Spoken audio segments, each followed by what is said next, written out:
Marcus Reed slammed his fist against the steering wheel so hard the horn blared into the empty night. 72 hours. That's all he had left before a judge would decide if he deserved to keep his daughter.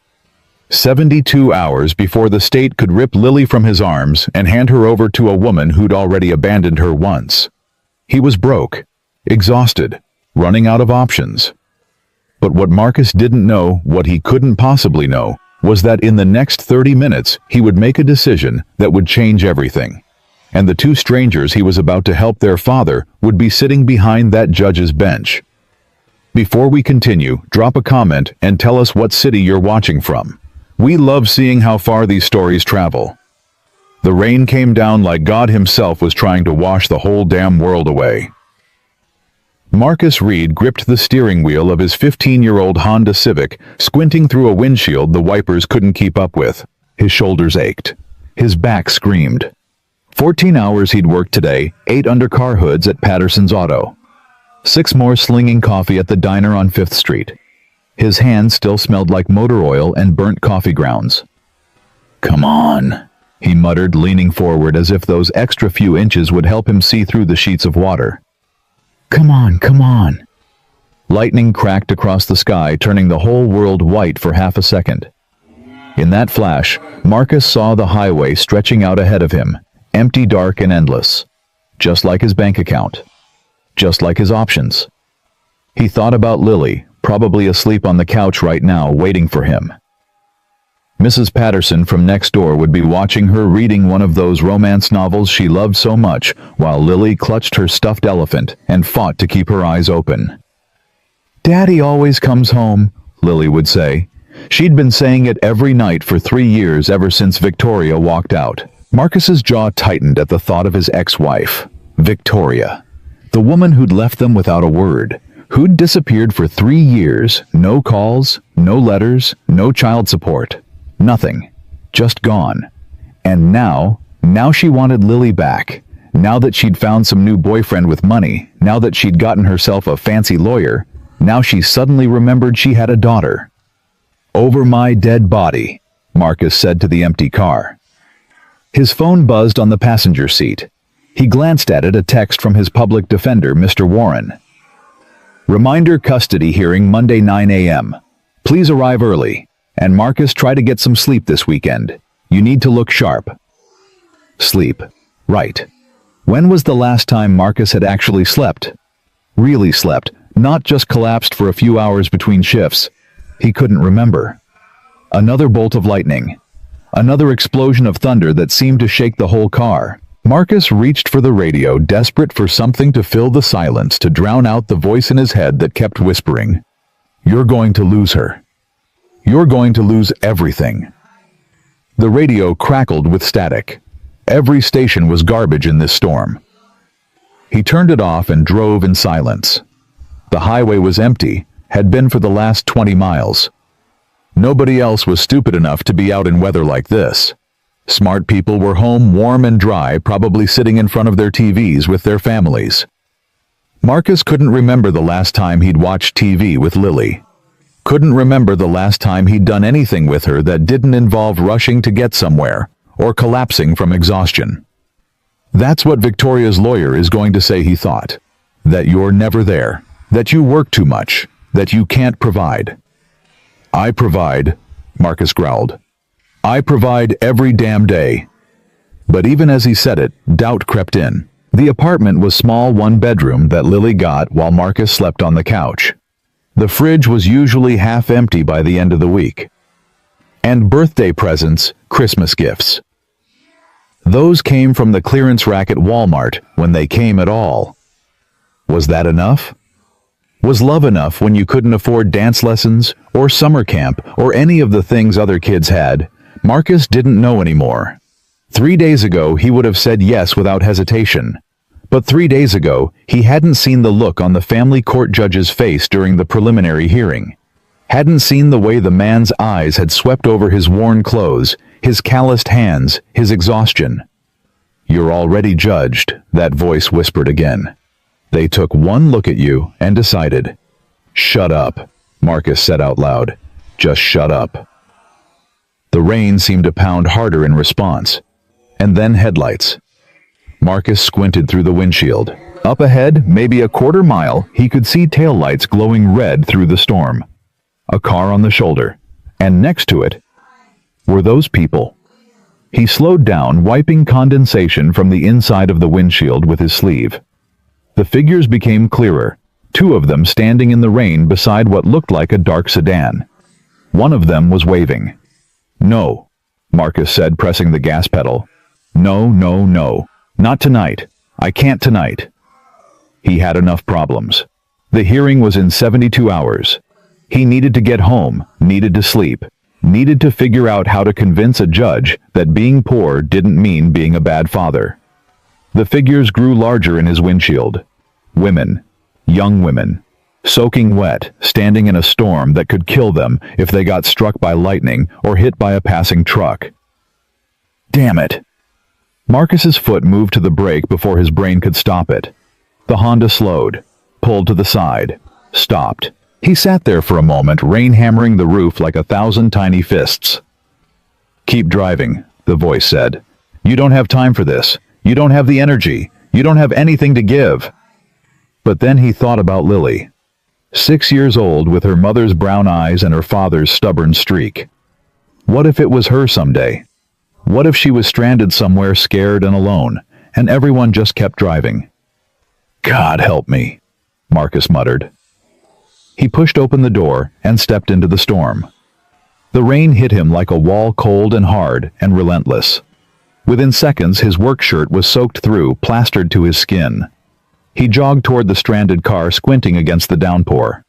"Hey!" he called out. "You okay?" The 2 figures turned. Identical faces looked back at him, twins maybe 19 or 20 years old, with dark hair matted to their foreheads and mascara running down their cheeks. They were wearing clothes that Marcus recognized immediately: expensive. Designer. The kind of things he saw in magazine ads and department store windows, never on actual people he knew. "Oh, thank God," one of them said, rushing toward him. "Thank God someone stopped." "We've been here for over an hour," the other one added, her voice shaking. "Our car just died, and our phones are dead, and nobody would stop. Hey, it's okay." Marcus held up his hands. "Take a breath. What happened?" The first twin, the one who'd spoken first, pointed at the car. "We were driving home from a charity event, and the engine just stopped. We pulled over, and it won't start again." Marcus looked at the vehicle for the first time. His eyebrows rose. A Mercedes-Benz S-Class, the kind of car that cost more than Marcus would make in 5 years, maybe 10. "Mind if I take a look?" he asked. "Please," they said in unison. Marcus walked around to the front of the Mercedes and popped the hood. The engine was pristine, probably maintained by some fancy dealership where they charged $300 for an oil change. But even fancy cars had basic problems. He leaned in, rainwater streaming down his face, and found it almost immediately. "Battery terminals," he called out. "They're corroded. Connections loose. Can you fix it?" The second twin appeared at his elbow, hugging herself against the cold. Marcus shook his head. "Not out here. Not in this storm. You need a jump start at minimum, probably a new battery." He closed the hood and turned to face them. "Look, there's a hotel about 15 minutes up the road. I can give you a ride. You can call a tow in the morning." The twins exchanged a glance, that silent communication thing that twins did. "You do that?" the first one asked. "You don't even know us." Marcus shrugged, rain dripping off his chin. "Can't leave you out here. Come on before we all drown." They grabbed their bags from the Mercedes designer luggage that probably cost more than Marcus's car and climbed into his Honda. The contrast was almost funny. Almost. "I'm Sophie," the one in the passenger seat said, as Marcus pulled back onto the highway. "This is my sister Maya." "Marcus." "Thank you for stopping, Marcus." Maya leaned forward from the back seat. "Seriously, We were starting to think no one would. People are scared these days, Marcus said, keeping his eyes on the road. Can't really blame them. But you stopped, Sophie pointed out. Marcus was quiet for a moment. The wipers slapped back and forth. Rain drummed on the roof. I have a daughter, he finally said. She's 6. If she was ever stranded somewhere scared and alone in a storm like this, I'd want someone to stop for her. The car fell silent. What's her name? Maya asked softly. Lily. That's beautiful, Sophie said. Then hesitantly, Do you get to see her often? The question hit harder than she could have known. Marcus's hands tightened on the steering wheel. Every chance I get, he said, which might not be for much longer. What do you mean? Marcus didn't know why he said it. Maybe it was the exhaustion. Maybe it was the darkness, the rain, the anonymity of talking to strangers he'd never see again. Maybe he just needed to say it out loud to someone who wasn't going to judge him. Her mother and I are divorced, he said. She left 3 years ago, just vanished. No contact, nothing. And now she's back and she's trying to take full custody. Says I'm not fit to be a father because I work too much, because I don't make enough money. He laughed bitterly. We go to court in 3 days. That's horrible, Sophie whispered. It is what it is. Marcus's voice was flat-tired. I'm doing everything I can. 2 jobs, saving every penny, showing up to every school event, every parent-teacher conference. But sometimes... He trailed off. Sometimes what? Maya prompted gently. Sometimes it feels like it's not enough.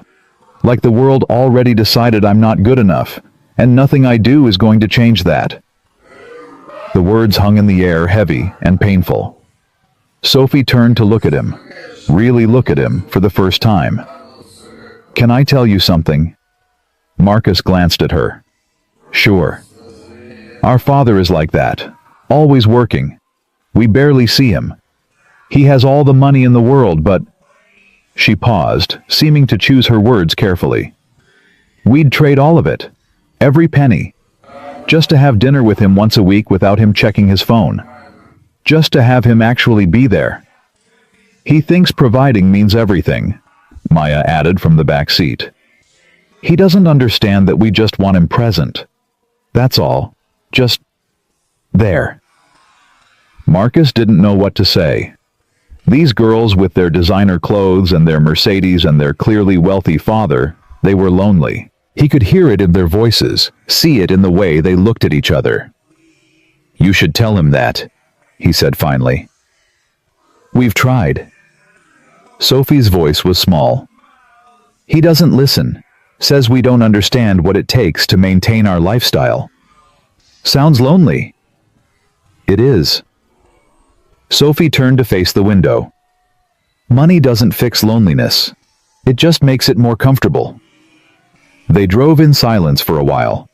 The storm seemed to be letting up a little.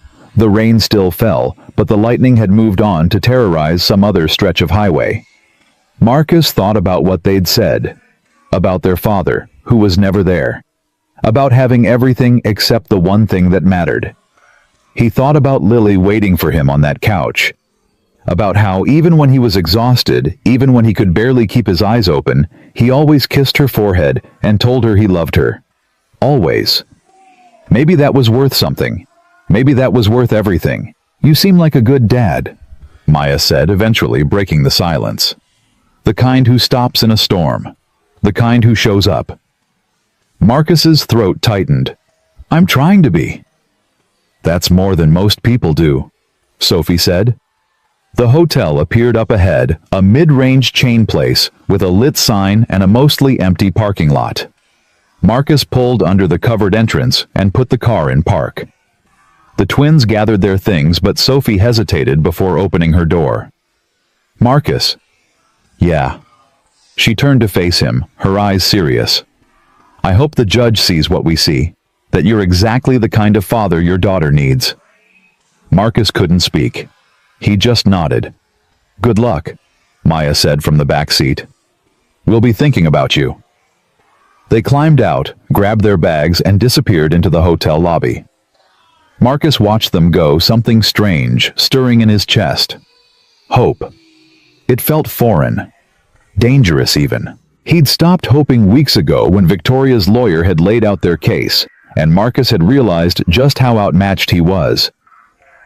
But those girls, those strangers he'd probably never see again, they'd looked at him and seen something good. Something worthy. Maybe the judge would too. Marcus pulled back onto the highway and drove toward home. The apartment was quiet when Marcus finally pushed through the door just past midnight. Mrs. Patterson looked up from her romance novel and smiled. "She tried to wait up for you," she whispered, nodding toward the couch. "Couldn't quite make it." Marcus looked at his daughter. Lily was curled up under the old Afghan his mother had knitted years ago, her stuffed elephant clutched to her chest. Her face was peaceful in sleep, none of the worry that had been there lately, none of the fear. "Thank you for staying," Marcus said, reaching for his wallet. He pulled out a 20 money he couldn't really afford and held it out to Mrs. Patterson. She waved it away. "Keep it. You need it more than I do." "I can't." "You can and you will." She patted his arm as she walked past. "Get some rest, Marcus. You look like death warmed over." After she left, Marcus knelt beside the couch. He brushed a strand of hair from Lily's face, and her eyes fluttered open. "Daddy." "Hey, sweetheart, I'm home." "I missed you." Her voice was thick with sleep. "I missed you too, baby. Go back to sleep." But instead of closing her eyes, Lily sat up, rubbing her face with small fists. "Daddy." "What is it?" She looked at him with those big brown eyes, Victoria's eyes but filled with a trust Victoria had never earned. "Are we going to be okay?" The question hit Marcus like a punch to the gut. She was 6 years old. 6. She shouldn't have to ask questions like this. Shouldn't have to worry about whether her family was going to stay together. "Of course we are, sweetheart. Why would you ask that?" Lily's lower lip trembled. "Mommy called today, when you were at work." Marcus went cold. "What?" "She called Mrs. Patterson's phone. She said I might have to come live with her, that you can't take care of me properly." Rage flared in Marcus's chest, hot and immediate. Victoria had called, had talked to Lily directly. She wasn't supposed to do that. The lawyers had agreed no direct contact until after the hearing, but he pushed the anger down. Lily didn't need to see that. She needed reassurance. "Lily, listen to me." Marcus took her hands in his. "Your mommy is wrong. I can take care of you. I will always take care of you, no matter what anyone says." "But she said..." "I don't care what she said." Marcus's voice was firm but gentle. "You're my daughter. I love you more than anything in this world, and nobody is going to take you away from me." Tears welled up in Lily's eyes. "I don't want to leave you, Daddy." "You won't." He pulled her into a hug, holding her tight against his chest. "I promise you, baby. You won't." It was a promise he had no idea if he could keep. The hearing was in 3 days. Victoria had money, had a lawyer, had a case built on the cruel arithmetic of poverty, the idea that dollars in a bank account mattered more than love in a heart. But as Marcus held his daughter in their small, shabby apartment, rain still pattering against the windows, he made a vow to himself. He would fight. With everything he had, with every ounce of strength left in his body, he would fight. For her. Always for her. Marcus didn't sleep that night. He sat at the tiny kitchen table after putting Lily to bed, surrounded by paperwork. Financial statements, character references from neighbors and co-workers, report cards and attendance records from Lily's school. Anything and everything that might prove he was a fit father. It wasn't much. The numbers told a brutal story. His income was barely above the poverty line. His savings account had less than $400 in it. He was behind on his electric bill, current on rent, only because his landlord had a soft spot for Lily and gave them extensions. On paper, he looked like exactly what Victoria's lawyer was going to say. He was a struggling single father who couldn't provide. But paper couldn't show everything. Paper couldn't show the nights Marcus had stayed up with Lily when she was sick.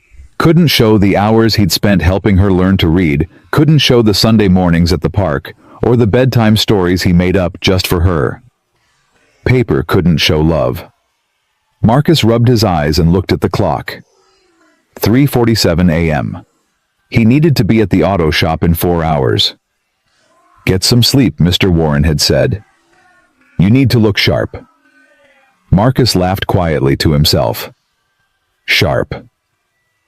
Right. He hadn't looked sharp in years.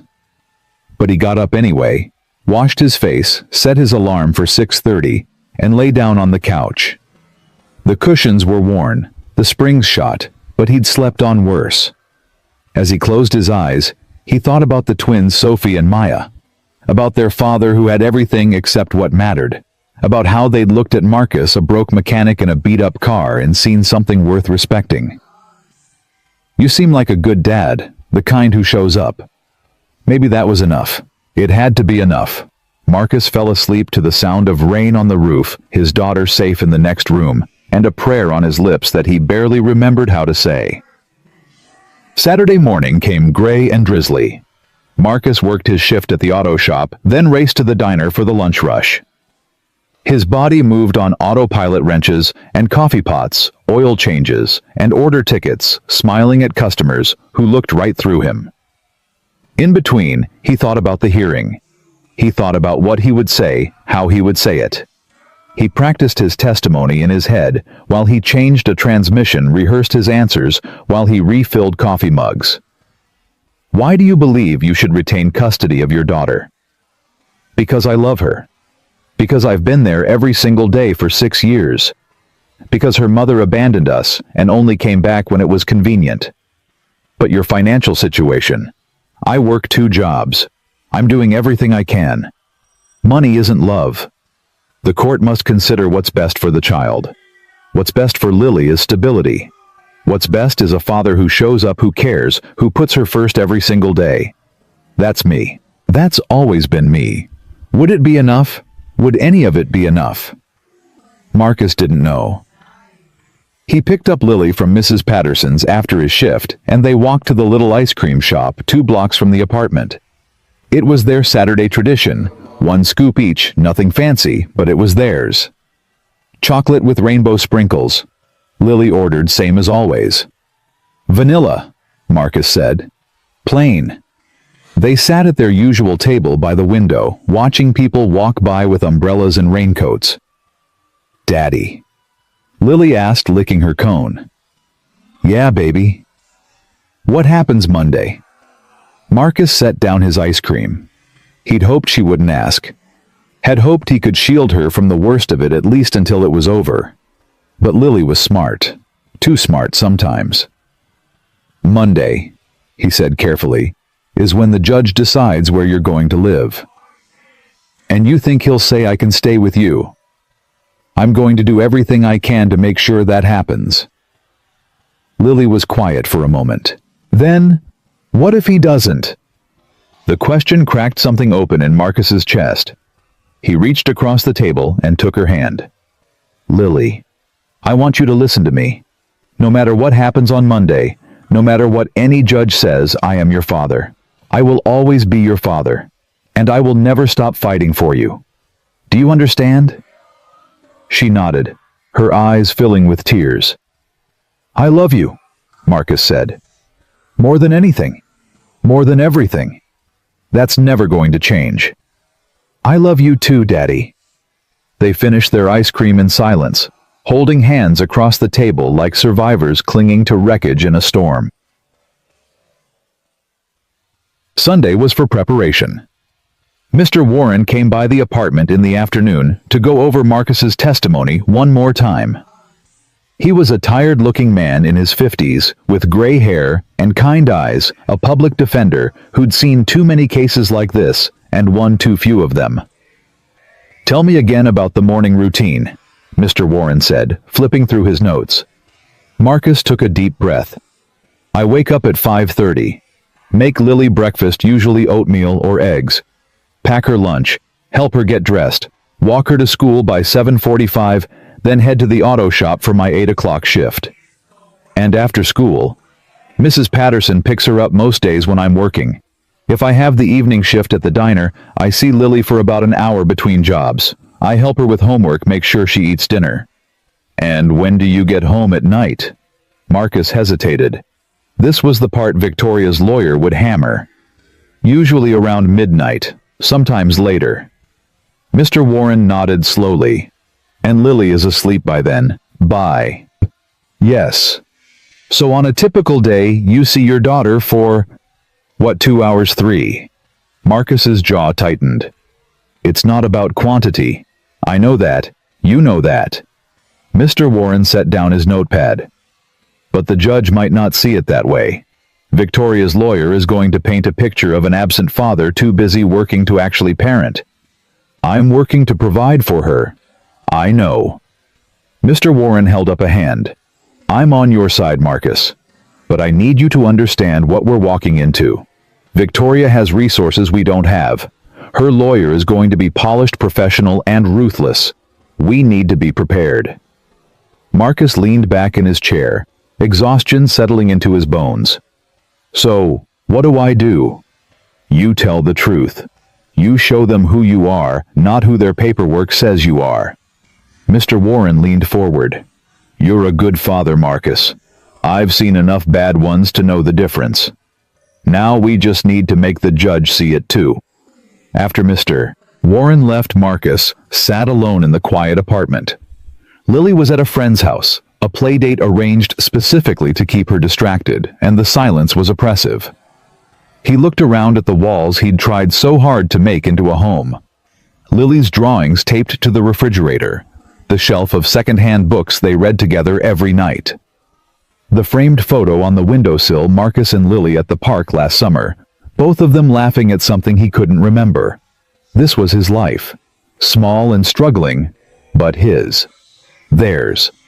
And in less than 24 hours, a stranger in a black robe was going to decide if it was good enough. Marcus closed his eyes and thought about the twins from the storm. About their father who had everything except what mattered. About Sophie's words. I hope the judge sees what we see. He hoped so too. God, he hoped so. Marcus didn't sleep Sunday night either. He lay on the couch, staring at the ceiling, listening to the sound of Lily breathing in the next room.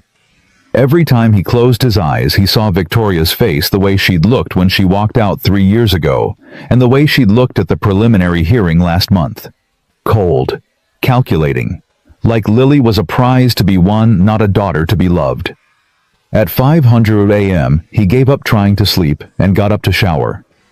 The hot water helped a little. He stood under the spray until it ran cold, trying to wash away the exhaustion, the fear, the doubt. It didn't work, but at least he felt cleaner. He put on his only suit, a navy blue thing he'd bought at Goodwill 3 years ago for his mother's funeral. It was a little tight in the shoulders now, a little worn at the elbows, but it was all he had. He stood in front of the bathroom mirror and tried to see what the judge would see. A tired man. A poor man. A man who worked too hard and had too little to show for it. But also a father. A good father. The only parent who'd actually been there. That has to count for something, Marcus said to his reflection. It has to. He didn't sound convinced even to himself. At 6:30, he woke Lily. Hey, sweetheart, time to get up. Lily's eyes opened slowly, still heavy with sleep. Is it Monday? Yeah, baby, it's Monday. She sat up and looked at him. Really looked at him with those big brown eyes that saw too much for a 6-year-old. You're wearing your fancy clothes. I have to go to court today. Remember, Mrs. Patterson is going to take you to school and pick you up after. Lily's face crumpled. I want to go with you. I know, sweetheart. But court isn't a place for kids. It's boring, and there's a lot of waiting. He sat on the edge of her bed and took her hand. I need you to be brave today, okay? Can you do that for me? Will you come get me after? The second it's over. I promise. Lily threw her arms around his neck. "I love you, Daddy." Marcus held her tight, breathing in the smell of her strawberry shampoo. "I love you too, baby, more than anything." Mrs. Patterson arrived at 7:15. She took one look at Marcus and pulled him into a hug. "You're going to be fine," she said firmly. "That judge is going to take one look at you and see exactly what I see: a man who'd move heaven and earth for his little girl." "I hope you're right." "I'm always right. Now go. And Marcus." She waited until he met her eyes. "Don't let them see you sweat. You belong in that little girl's life, and don't you dare let anyone tell you different." Marcus kissed Lily one more time, grabbed his folder of documents, and walked out the door. The courthouse was 20 minutes away. He drove slowly, hands tight on the wheel, going over his testimony one more time in his head. The morning traffic was light, which meant he arrived 40 minutes early. He parked in the cheapest lot he could find 3 blocks away and walked the rest of the distance. The courthouse was an old building, all gray stone and tall columns, the kind of place designed to make regular people feel small. Marcus climbed the steps and pushed through the heavy doors into a lobby that smelled like floor polish and anxiety. Mr. Warren was waiting for him near the security checkpoint. "You look good," the lawyer said, though his eyes said otherwise. "How do you feel?" "Like I'm about to throw up." "That's normal. Try not to do it in the courtroom." Mr. Warren put a hand on his shoulder. "Remember what we talked about. Stay calm, answer honestly, don't let Davidson get under your skin. He's going to try to make you angry. Don't let him." "Davidson?"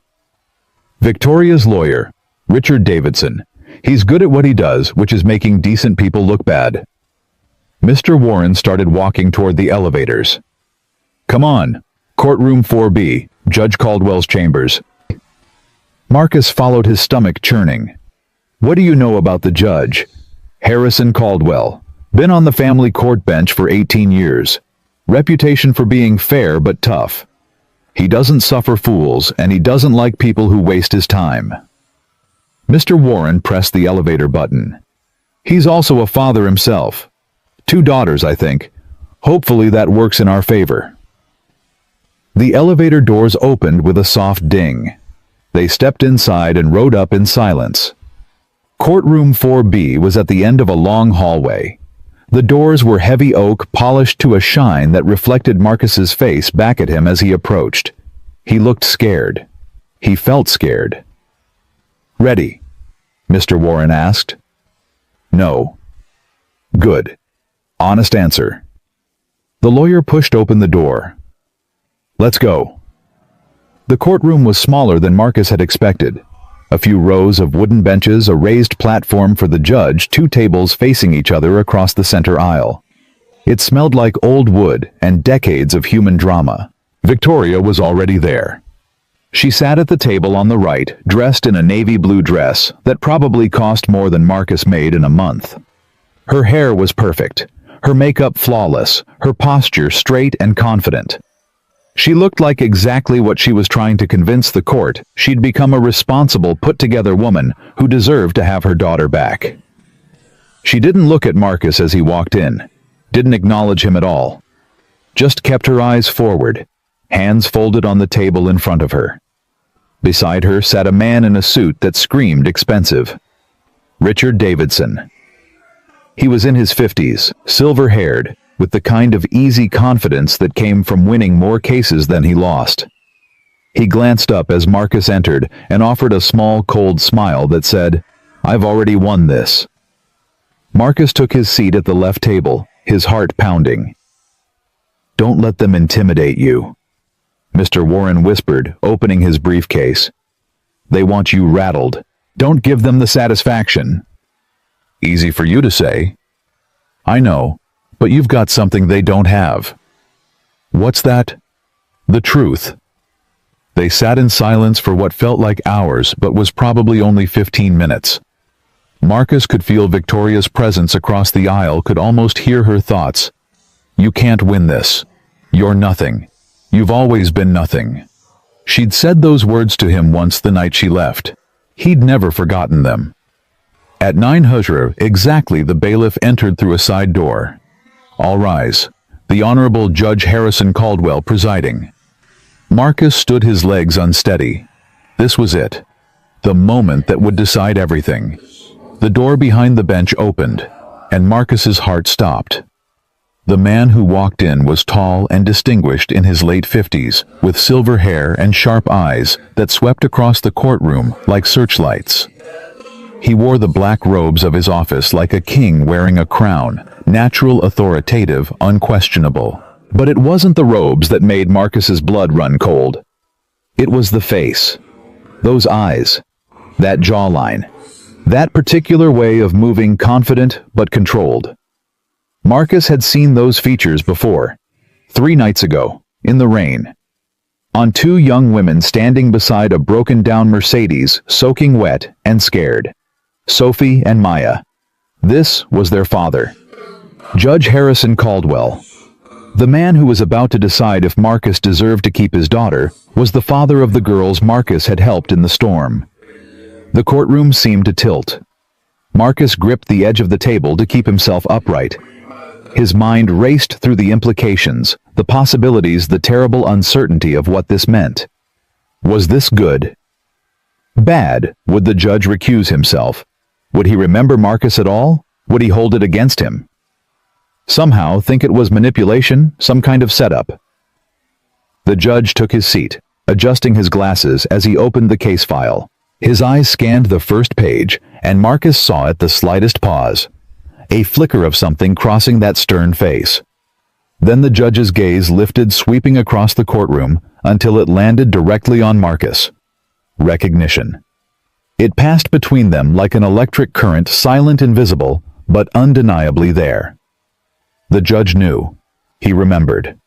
Marcus couldn't breathe. "Good morning," Judge Caldwell said, his voice steady and authoritative. "We're here today for the custody hearing of Lily Marie Reed, minor child. Counselors, are both parties ready to proceed?" "Yes, Your Honor." Davidson's voice was smooth, confident. "Ready, Your Honor." Mr. Warren sounded less sure. The judge nodded slowly, but Marcus could see something working behind his eyes. A calculation. A decision being made in real time. "Before we begin," Judge Caldwell said, "I'd like to call for a brief recess, 15 minutes. The bailiff looked confused. "Your Honor." 15 minutes, the judge repeated. "We'll reconvene shortly." "All rise." Everyone stood as Judge Caldwell exited through the back door. The moment he was gone, the courtroom erupted in confused whispers. Davidson leaned over to Victoria, speaking rapidly in her ear. Victoria's eyes narrowed, suspicious. Mr. Warren turned to Marcus. "That's unusual. Did something happen?" Marcus couldn't speak. His throat had closed up completely. "Marcus, are you okay? You look like you've seen a ghost." "I know him," Marcus managed to choke out. "What? You know the judge?" "Not exactly. Marcus ran a hand over his face. "It's complicated." Before he could explain, the bailiff approached their table. "Mr. Reed," Marcus looked up. "The judge would like to see you in his chambers." Victoria's head snapped around. "Excuse me, on what grounds?" "Just Mr. Reed," the bailiff said firmly. Davidson was on his feet immediately. "Your Honor, I mean, this is highly irregular. We object to any private conversation between the judge and opposing counsel's client." "The judge didn't ask for your opinion, counselor." The bailiff's voice was stone. "Mr. Reed, please follow me." Marcus stood on legs that felt like they might give out at any moment. Mr. Warren grabbed his arm. "Whatever he asks you, be honest. Don't try to be clever, just honest. Do you understand?" Marcus nodded. "Go." He followed the bailiff through a side door, down a narrow hallway lined with portraits of stern-faced judges from decades past, and stopped in front of an oak door with a brass nameplate, Honorable Harrison Caldwell. The bailiff knocked once, then opened the door. "Mr. Reed, Your Honor." "Thank you. That will be all." Marcus stepped inside, and the door closed behind him. The judge's chambers were smaller than Marcus had expected. Wood-paneled walls lined with law books, a heavy desk covered in files and papers, two leather chairs facing it. A window looked out over the city, gray morning light filtering through half-closed blinds.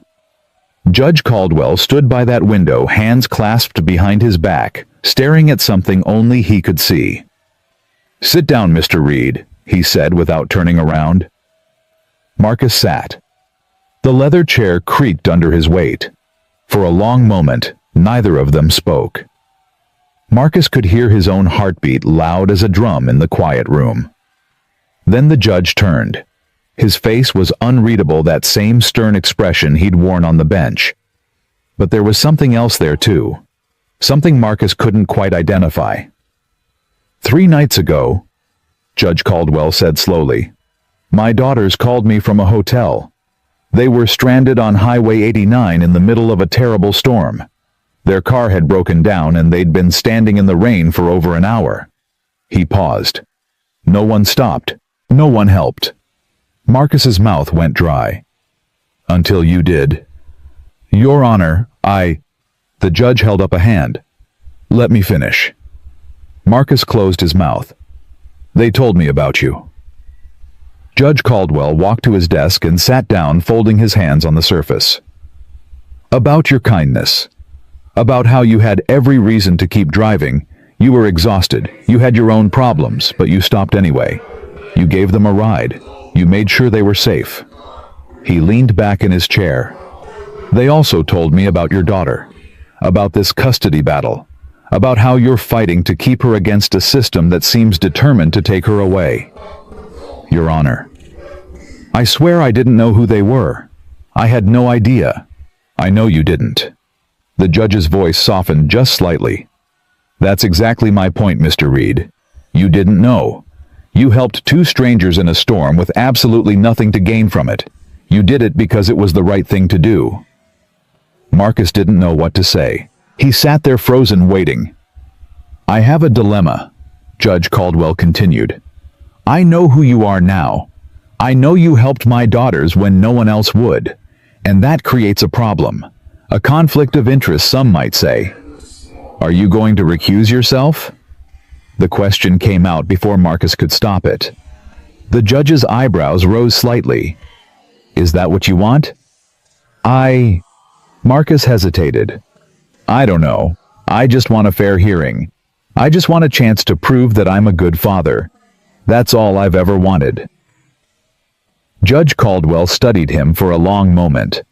Then he did something unexpected. He smiled. It was a small smile, barely there, but it transformed his face, made him look less like a judge and more like a father. "I'm not going to recuse myself, Mr. Reed." Marcus blinked. "You're not?" "No, because after my daughters told me about you, I couldn't sleep. I kept thinking about what they said about this man who stopped in a storm, who helped strangers when he had every reason not to. So I did something I don't usually do." He pulled a folder from his desk drawer and laid it on the surface between them. "I read your case file. Every page, every document, every accusation your ex-wife has made against you." Marcus's stomach dropped. And I found something interesting." The judge opened the folder. "Your ex-wife claims you're financially unstable, that you work too much, that you can't provide a proper home for Lily. But do you know what she hasn't provided?" Marcus shook his head. "Evidence." Judge Caldwell looked up, his eyes sharp. "Not a single piece of evidence showing neglect. Not a single piece showing abuse. Not a single piece showing that Lily is anything other than a happy, healthy, well-loved child." He flipped through the pages. "What Mrs. Reed has provided is a lot of opinions about what a father should be able to afford, about what kind of house a child should live in, about how many hours a parent should work." His voice hardened. "She's provided judgments, Mr. Reed, not facts." Marcus felt something loosen in his chest, something that had been wound tight for months. "I also made some calls," the judge continued. "Off the record. To Lily's school. To your neighbors? To the parents of her classmates? He paused. Do you want to know what they told me? Marcus nodded, not trusting himself to speak. They told me you never miss a parent-teacher conference, that you volunteer for field trips even when you're working double shifts, that Lily talks about you constantly about the bedtime stories you make up just for her about the park you take her to every Sunday, about how you teach her to be kind and brave and good. The judge's voice grew quiet.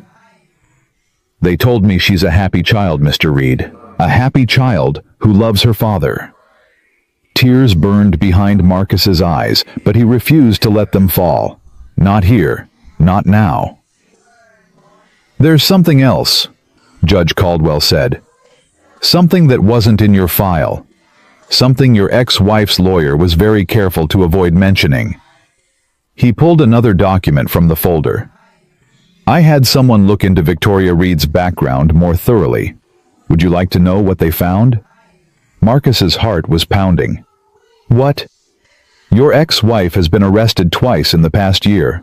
Cocaine possession. Both charges were dropped due to technicalities, but the arrests are on record. The judge slid the document across the desk. She was also fired from her job 3 months ago. The reason, showing up to work intoxicated, repeatedly. Marcus stared at the paper. He couldn't believe what he was reading. Victoria had always been wild. That was part of what had attracted him to her in the beginning. But drugs he'd never known, never suspected. This is a full investigation report, Judge Caldwell said. Drug tests, witness statements, documentation of erratic behavior. It's all there. Why are you telling me this? Marcus's voice was barely a whisper. You could let this come out in court. Let the process work. I could. The judge leaned forward. But I'm telling you now because I want you to understand something, Mr. Reed. I'm not doing this because you helped my daughters. I'm not ruling in your favor because I owe you something. He held Marcus's gaze, his eyes intense. I'm doing this because it's right. Because your ex-wife has been lying to this court, and I'm going to make sure the truth comes out. Because a little girl deserves to stay with a father who loves her, not be handed over to a mother who can't even take care of herself. Marcus couldn't hold it back anymore. A single tear slipped down his cheek. My daughters told me something, Judge Caldwell said softly. They said Lily is lucky, that she has the kind of father they wish they'd had. He stood up and walked around the desk. They were right. I wasn't there for them when they were growing up. I was too busy with my career, too focused on success. I told myself I was providing for them, but what I was really doing was hiding from them. He stopped in front of Marcus's chair. You're not hiding, Mr. Reed. You're fighting. You're working yourself to the bone, not because you're avoiding your daughter, but because you're trying to give her a life. That's the difference. That's what matters. Marcus looked up at him through blurred vision. Thank you, he managed. Thank you. Don't thank me yet. Judge Caldwell walked to the door. We still have to go back out there and do this properly. Davidson is going to object. He's going to argue. Your ex-wife is going to cry and plead and say whatever she thinks will help her case. He opened the door. But the facts don't lie, Mr. Reed, and neither does character. He paused. Let's go finish this. Marcus wiped his face with the back of his hand and stood up. His legs were still shaky, but something had changed. The weight he'd been carrying for months, the fear, the doubt, the crushing certainty that he was going to lose it, was lifting. For the first time in longer than he could remember, Marcus Reed felt something he'd almost forgotten existed. Hope. They walked back into the courtroom together. Victoria's eyes were sharp, suspicious, tracking Marcus as he returned to his seat. Davidson was already on his feet, ready to object to something, anything. All rise, the bailiff called. Judge Caldwell took his place behind the bench. He picked up the folder, the one he'd shown Marcus in chambers, and set it in front of him. Before we hear opening statements, he said, his voice filling the courtroom. The court has received new information relevant to this case. Information that was not disclosed by the petitioner's counsel. Davidson stood immediately. Your Honor, What information? We weren't notified of any new evidence. Sit down, Mr. Davidson. The lawyer hesitated, then slowly sank back into his chair. You weren't notified, Judge Caldwell continued, because your client deliberately concealed it. Victoria's face went pale. Mrs. Reed. The judge looked directly at her, and even from across the room Marcus could feel the weight of that gaze. You've presented yourself to this court as a stable, responsible parent seeking to protect your daughter from an unfit father. But you failed to mention several relevant facts. He opened the folder. You failed to mention your 2 arrests for cocaine possession. You failed to mention being terminated from your employment for intoxication. You failed to mention that you are currently under investigation by social services. The courtroom exploded. Davidson was on his feet shouting objections. Victoria was shaking her head, tears streaming down her face. Mr. Warren grabbed Marcus's arm, his eyes wide with shock. Order! Judge Caldwell slammed his gavel. Order in this courtroom. The noise died down, but the tension remained thick, electric, suffocating. Your Honor. Davidson's voice was strained, barely controlled. These charges were dropped. This is character assassination, pure and simple. My client. Your client lied to this court. Judge Caldwell's voice was ice. The charges were dropped on technicalities. The arrests remain on record. The drug tests remain positive. The witness statements remain documented. He held up the folder. This is a full investigation report, Mr. Davidson, completed by social services at my request. It confirms everything I've just said and more. Davidson's face had gone gray. He glanced at Victoria, and Marcus saw something pass between them. Panic. The realization that their carefully constructed case was falling apart. Your Honor, I request a continuance to review this new evidence. Denied. The judge set down the folder. This hearing will proceed, and when it's over, I will issue my ruling. He looked at Marcus, and just for a moment, something passed between them. Not recognition, they were past that now. Something else. Respect. Mr. Warren, Judge Caldwell said, you may begin your opening statement. Mr. Warren stood slowly, straightening his tie with hands that trembled slightly. Marcus could see the surprise still written on his face. The revelation about Victoria had caught him as off guard as everyone else. But the lawyer was a professional. He gathered himself, took a breath, and walked toward the judge's bench. Your Honor, he began, this case was supposed to be about money. About bank accounts and square footage, and all the material things our society uses to measure a person's worth. Mrs. Reed's counsel would have you believe that Marcus Reed is unfit to raise his daughter because he's poor, because he works 2 jobs, because he lives in a small apartment and drives an old car. He paused, letting the words settle. But that's not what makes a father, Your Honor. What makes a father is showing up. What makes a father is being there day after day, year after year, even when it's hard, even when you're exhausted, even when the world seems determined to break you down. Mr. Warren turned to look at Marcus. Marcus Reed has been Lily's only parent for 3 years. 3 years, Your Honor. Her mother left when Lily was 3 years old, and she didn't look back. No calls, no letters, no support, nothing. And in all that time, Marcus never missed a single day. He worked double shifts to pay the bills. He walked Lily to school every morning. He read her bedtime stories every night. He was there. He turned back to the judge, and now after 3 years of silence, Victoria Reed has returned. She has a new boyfriend with money, a fancy lawyer, and a sudden interest in the daughter she abandoned. But she doesn't want Lily because she loves her. She wants Lily because she wants to win. Because taking Lily away from Marcus is the ultimate victory in a battle she started the day she walked out that door. Davidson was on his feet. Objection, Your Honor. Counsel is speculating about my client's motives. Sustained. Judge Caldwell nodded. Mr. Warren, stick to the facts. The facts, Your Honor, are these. Mr. Warren picked up a folder from his table. Lily Reed is a straight-A student. She has perfect attendance. Her teachers describe her as happy, well-adjusted, and kind. The parents of her classmates call her a joy to be around. He opened the folder. I have here letters from Lily's teacher, her school principal, her pediatrician, and 6 of her neighbors, all testifying that Marcus Reed is an exceptional father. Not despite his circumstances, Your Honor, but because of them. Because he fights for his daughter every single day. Mr. Warren closed the folder.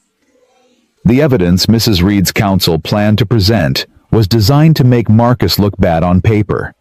But paper doesn't tell the whole story. Paper doesn't show love. Paper doesn't show sacrifice. Paper doesn't show a father who works himself to exhaustion just so his daughter can have a better life. He walked back to his seat. We ask the court to see what the numbers can't show. We ask the court to recognize that being poor is not a crime and loving your child is not a weakness. We ask the court to keep Lily exactly where she belongs, with the father who has never ever let her down. Mr. Warren sat down. Marcus felt a surge of gratitude so intense it nearly choked him. He hadn't expected that. Hadn't known his public defender had it in him. Judge Caldwell nodded. Mr. Davidson, your opening statement. Davidson rose smoothly, buttoning his jacket with practiced ease. Whatever shock he'd felt at the judge's revelations, he'd buried it deep. His face was calm, confident, almost amused. Your Honor, he said, opposing counsel has given us a very pretty speech. Lots of emotion, lots of heartstring pulling. But let's talk about reality. He walked toward the center of the courtroom. The reality is that Marcus Reed works 14-hour days. The reality is that his daughter spends more time with a neighbor than with him. The reality is that he lives in a 1-bedroom apartment where he sleeps on the couch because there's no room for him to have his own bed. Davidson spread his hands. Is he a bad person? No. Does he love his daughter? I'm sure he does. But love isn't enough. Your Honor, love doesn't pay for college.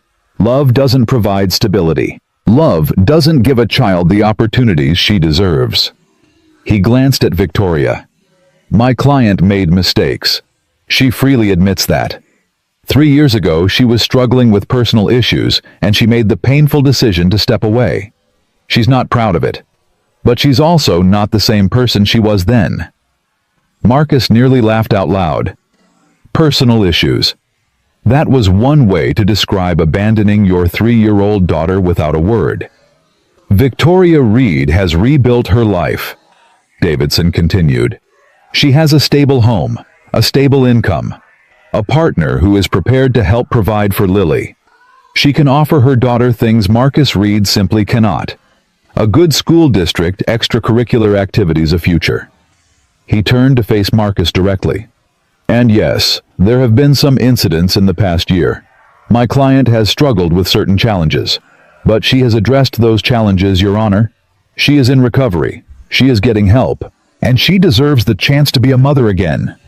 Davidson walked back to his seat. We ask the court to consider what's truly best for this child.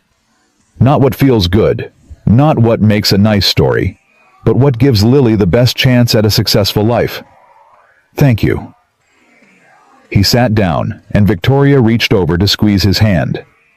The gesture made Marcus's stomach turn. Judge Caldwell made a note on his legal pad. Thank you, counsel. We'll now hear testimony. Mr. Warren, call your first witness. The defense calls Marcus Reed. Marcus stood.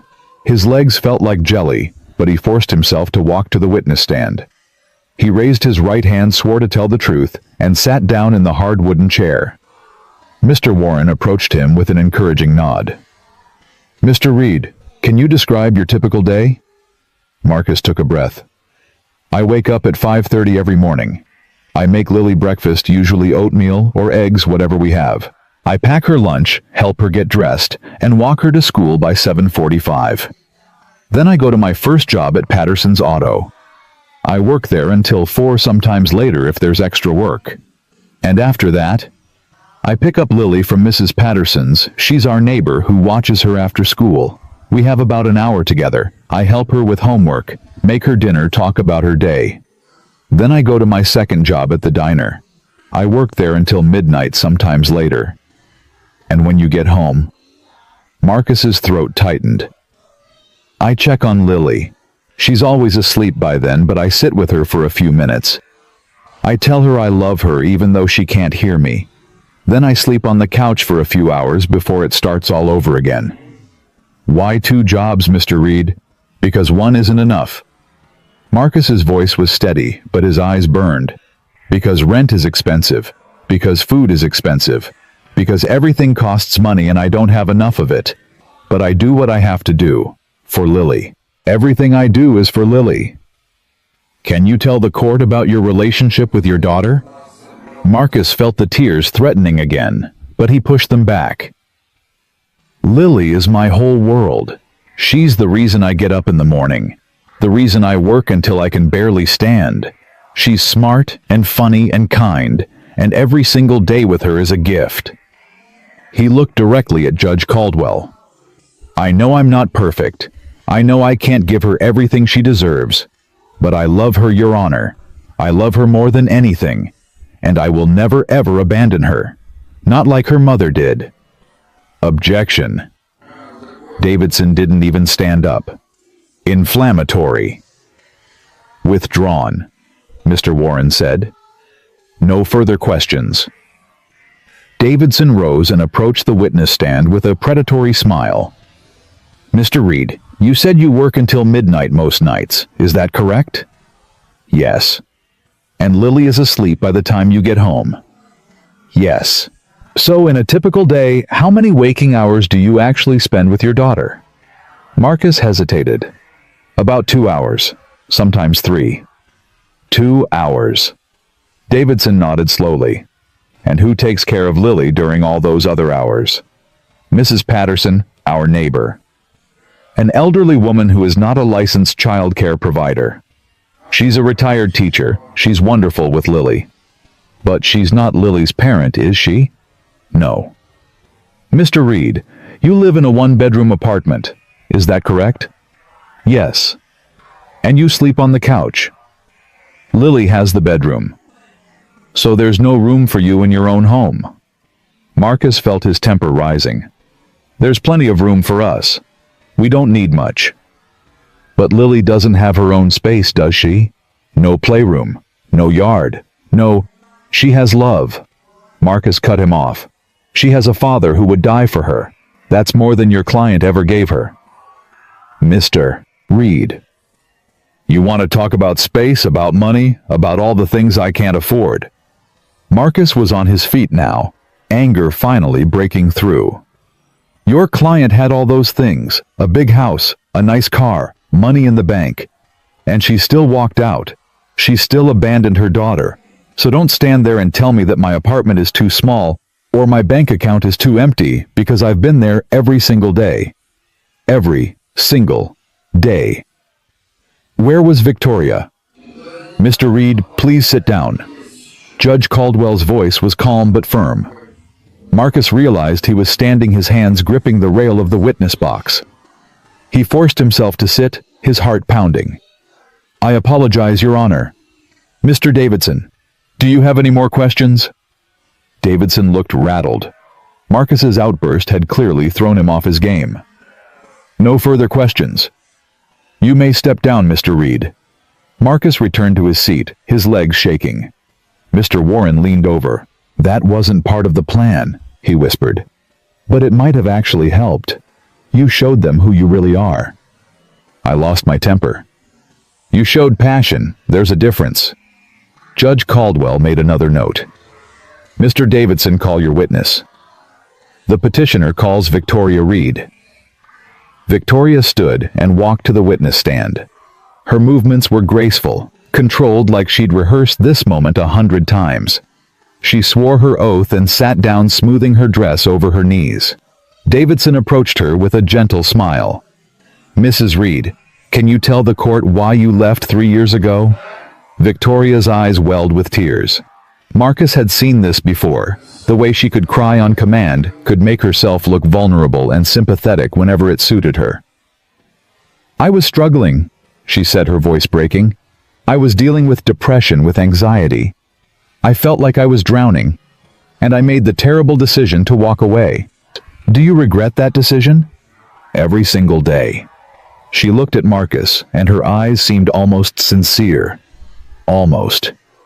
I know I hurt them. I know I abandoned them when they needed me most. But I wasn't well, Mr. Davidson. I wasn't capable of being the mother Lily deserved. And now I've gotten help. I've been in therapy for 2 years. I've worked on myself, addressed my issues. She sat up straighter. I'm not the same person who walked out that door. I'm stronger now. I'm ready to be a mother. What can you offer Lily that she doesn't currently have? Stability, security, a home with more than one room, a neighborhood with good schools, opportunities, dance lessons, music classes, summer camps. All the things children deserve. And you have the means to provide these things? Yes, my partner David is very successful. He's prepared to help support Lily in every way. Marcus felt sick. She was selling their daughter like a commodity, listing off material goods as if they were more important than love. Thank you, Mrs. Reed. Davidson returned to his seat. Your witness. Mr. Warren stood slowly. He looked at Victoria for a long moment, and something in his expression made her shift uncomfortably. Mrs. Reed, you said you left because you were struggling with depression and anxiety. Is that correct? Yes. And you sought treatment for these conditions? Victoria hesitated. Eventually, yes.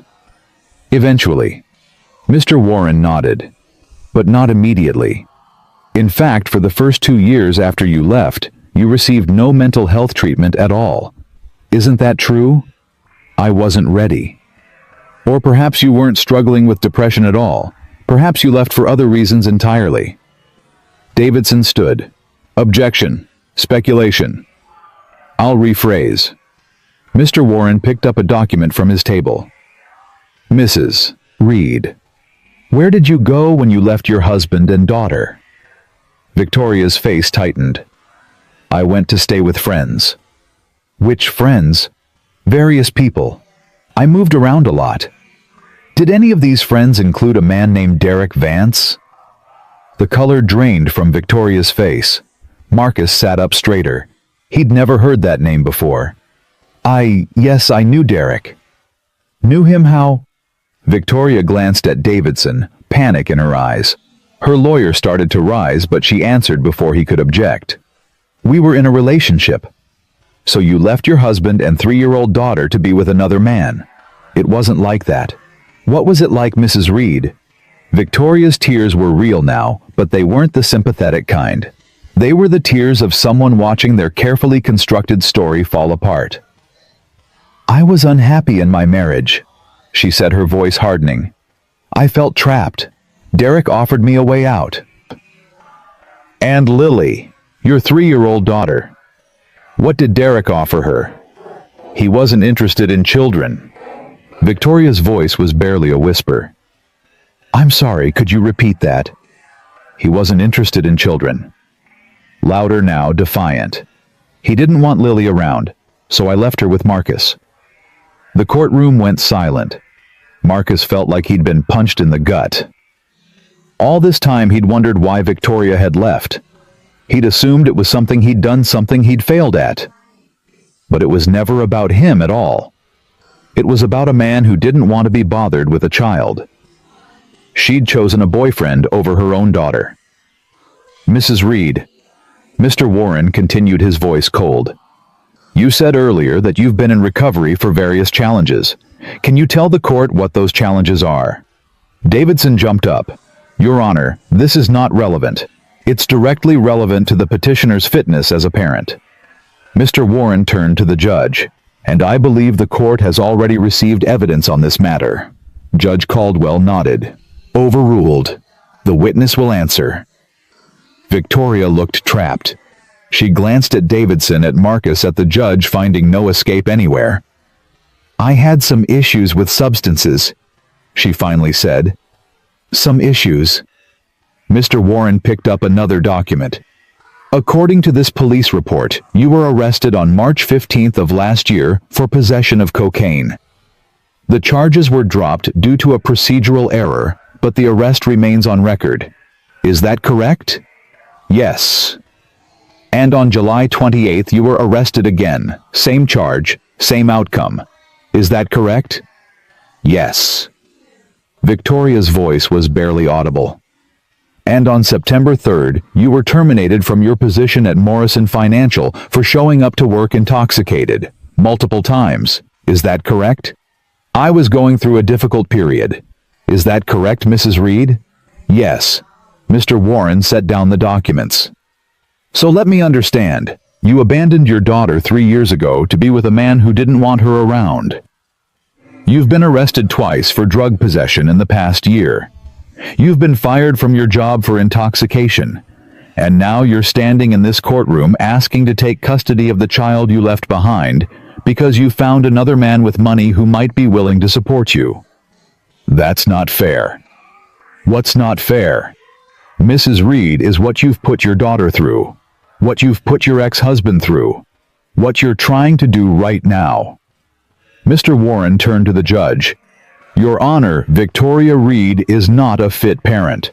She hasn't been a parent at all for 3 years. She abandoned her child for a boyfriend, developed a drug problem, lost her job, and now she's trying to use another wealthy partner to buy custody of a daughter she doesn't deserve. He walked back to his seat. Marcus Reed may not have money. He may not have a big house or a fancy car, but he has something Victoria Reed has never had: the ability to put his daughter first. Every single day, without fail, without excuses, without abandonment. That's what matters. That's the only thing that matters. Mr. Warren sat down. The courtroom was silent. Victoria sat in the witness box, her mascara running, her perfect composure shattered. Davidson was staring at his notes, clearly trying to figure out how to salvage the situation. You may step down, Mrs. Reed, Judge Caldwell said. Victoria walked back to her seat, her legs unsteady. She didn't look at Marcus, didn't look at anyone. Judge Caldwell closed his folder and removed his glasses. This court will now issue its ruling. Marcus's heart stopped. He'd expected deliberation, expected the judge to retire to his chambers and make them wait for hours, days, maybe weeks. But Judge Caldwell was going to decide right now. I've reviewed all the evidence in this case, the judge said. I've heard the testimony of both parties, and I've considered what's truly in the best interest of Lily Marie Reed. He looked at Victoria. Mrs. Reed, you've presented yourself as a changed woman, a woman who made mistakes but has learned from them. But the evidence tells a different story. You left your daughter, not because you were struggling with mental health issues, but because you chose a man over your child. You've struggled with substance abuse. You've lost your job, and you've come to this court with a story full of half-truths and omissions. He turned to Marcus. Mr. Reed, you've worked 2 jobs for 3 years to provide for your daughter. You've sacrificed sleep, comfort, and any semblance of a personal life to ensure she has what she needs. You've never missed a school event, never failed to be there when it mattered. Your daughter's teachers, neighbors, and friends all speak of you with nothing but respect and admiration. Judge Caldwell put his glasses back on. The law is clear that custody decisions must be based on the best interest of the child. And in this case, the best interest of Lily Reed is to remain with the father who has been her only real parent for the past 3 years. He picked up his gavel. This court awards full custody of Lily Marie Reed to her father, Marcus Reed. Mrs. Reed will be permitted supervised visitation contingent upon completion of a certified rehabilitation program and clean drug tests for a minimum of 6 months. The gavel came down. This hearing is adjourned. Marcus couldn't move. The words echoed in his head, full custody, full custody, full custody, but they didn't seem real. Nothing seemed real. Mr. Warren grabbed his arm. Marcus, we won. Do you understand? We won. Marcus looked at him. It's over. It's over. Lily stays with you. She's yours. And then it hit him. All at once, like a wave crashing over his head. He'd won. He'd actually won. Lily wasn't going anywhere. She was staying with him where she belonged, where she'd always belonged. Marcus put his head in his hands and wept. He didn't care that people were watching. didn't care that Davidson was gathering his papers with barely contained fury, that Victoria was sobbing at her table, that the bailiff was announcing something about clearing the courtroom. None of it mattered. All that mattered was Lily, his little girl, his whole world. She was staying with him. Mr. Warren pulled him to his feet and guided him toward the door. "Come on, let's get you out of here. You've got a daughter to see." They walked out of the courtroom past Victoria, who wouldn't meet his eyes, past Davidson, who looked like he wanted to put his fist through a wall, past the bailiff and the court reporter and all the other people who'd just witnessed the most important moment of Marcus's life. In the hallway, Marcus stopped. "Wait," he said. I should... He turned and looked back at the courtroom doors. Through the small window he could see Judge Caldwell still at his bench gathering his papers. "Give me a minute," Marcus said. He walked back and pushed open the door. Judge Caldwell looked up. "Mr. Reed, is there something else?" Marcus stood in the aisle, suddenly unsure what to say. All the words he'd rehearsed, all the gratitude he wanted to express, seemed inadequate.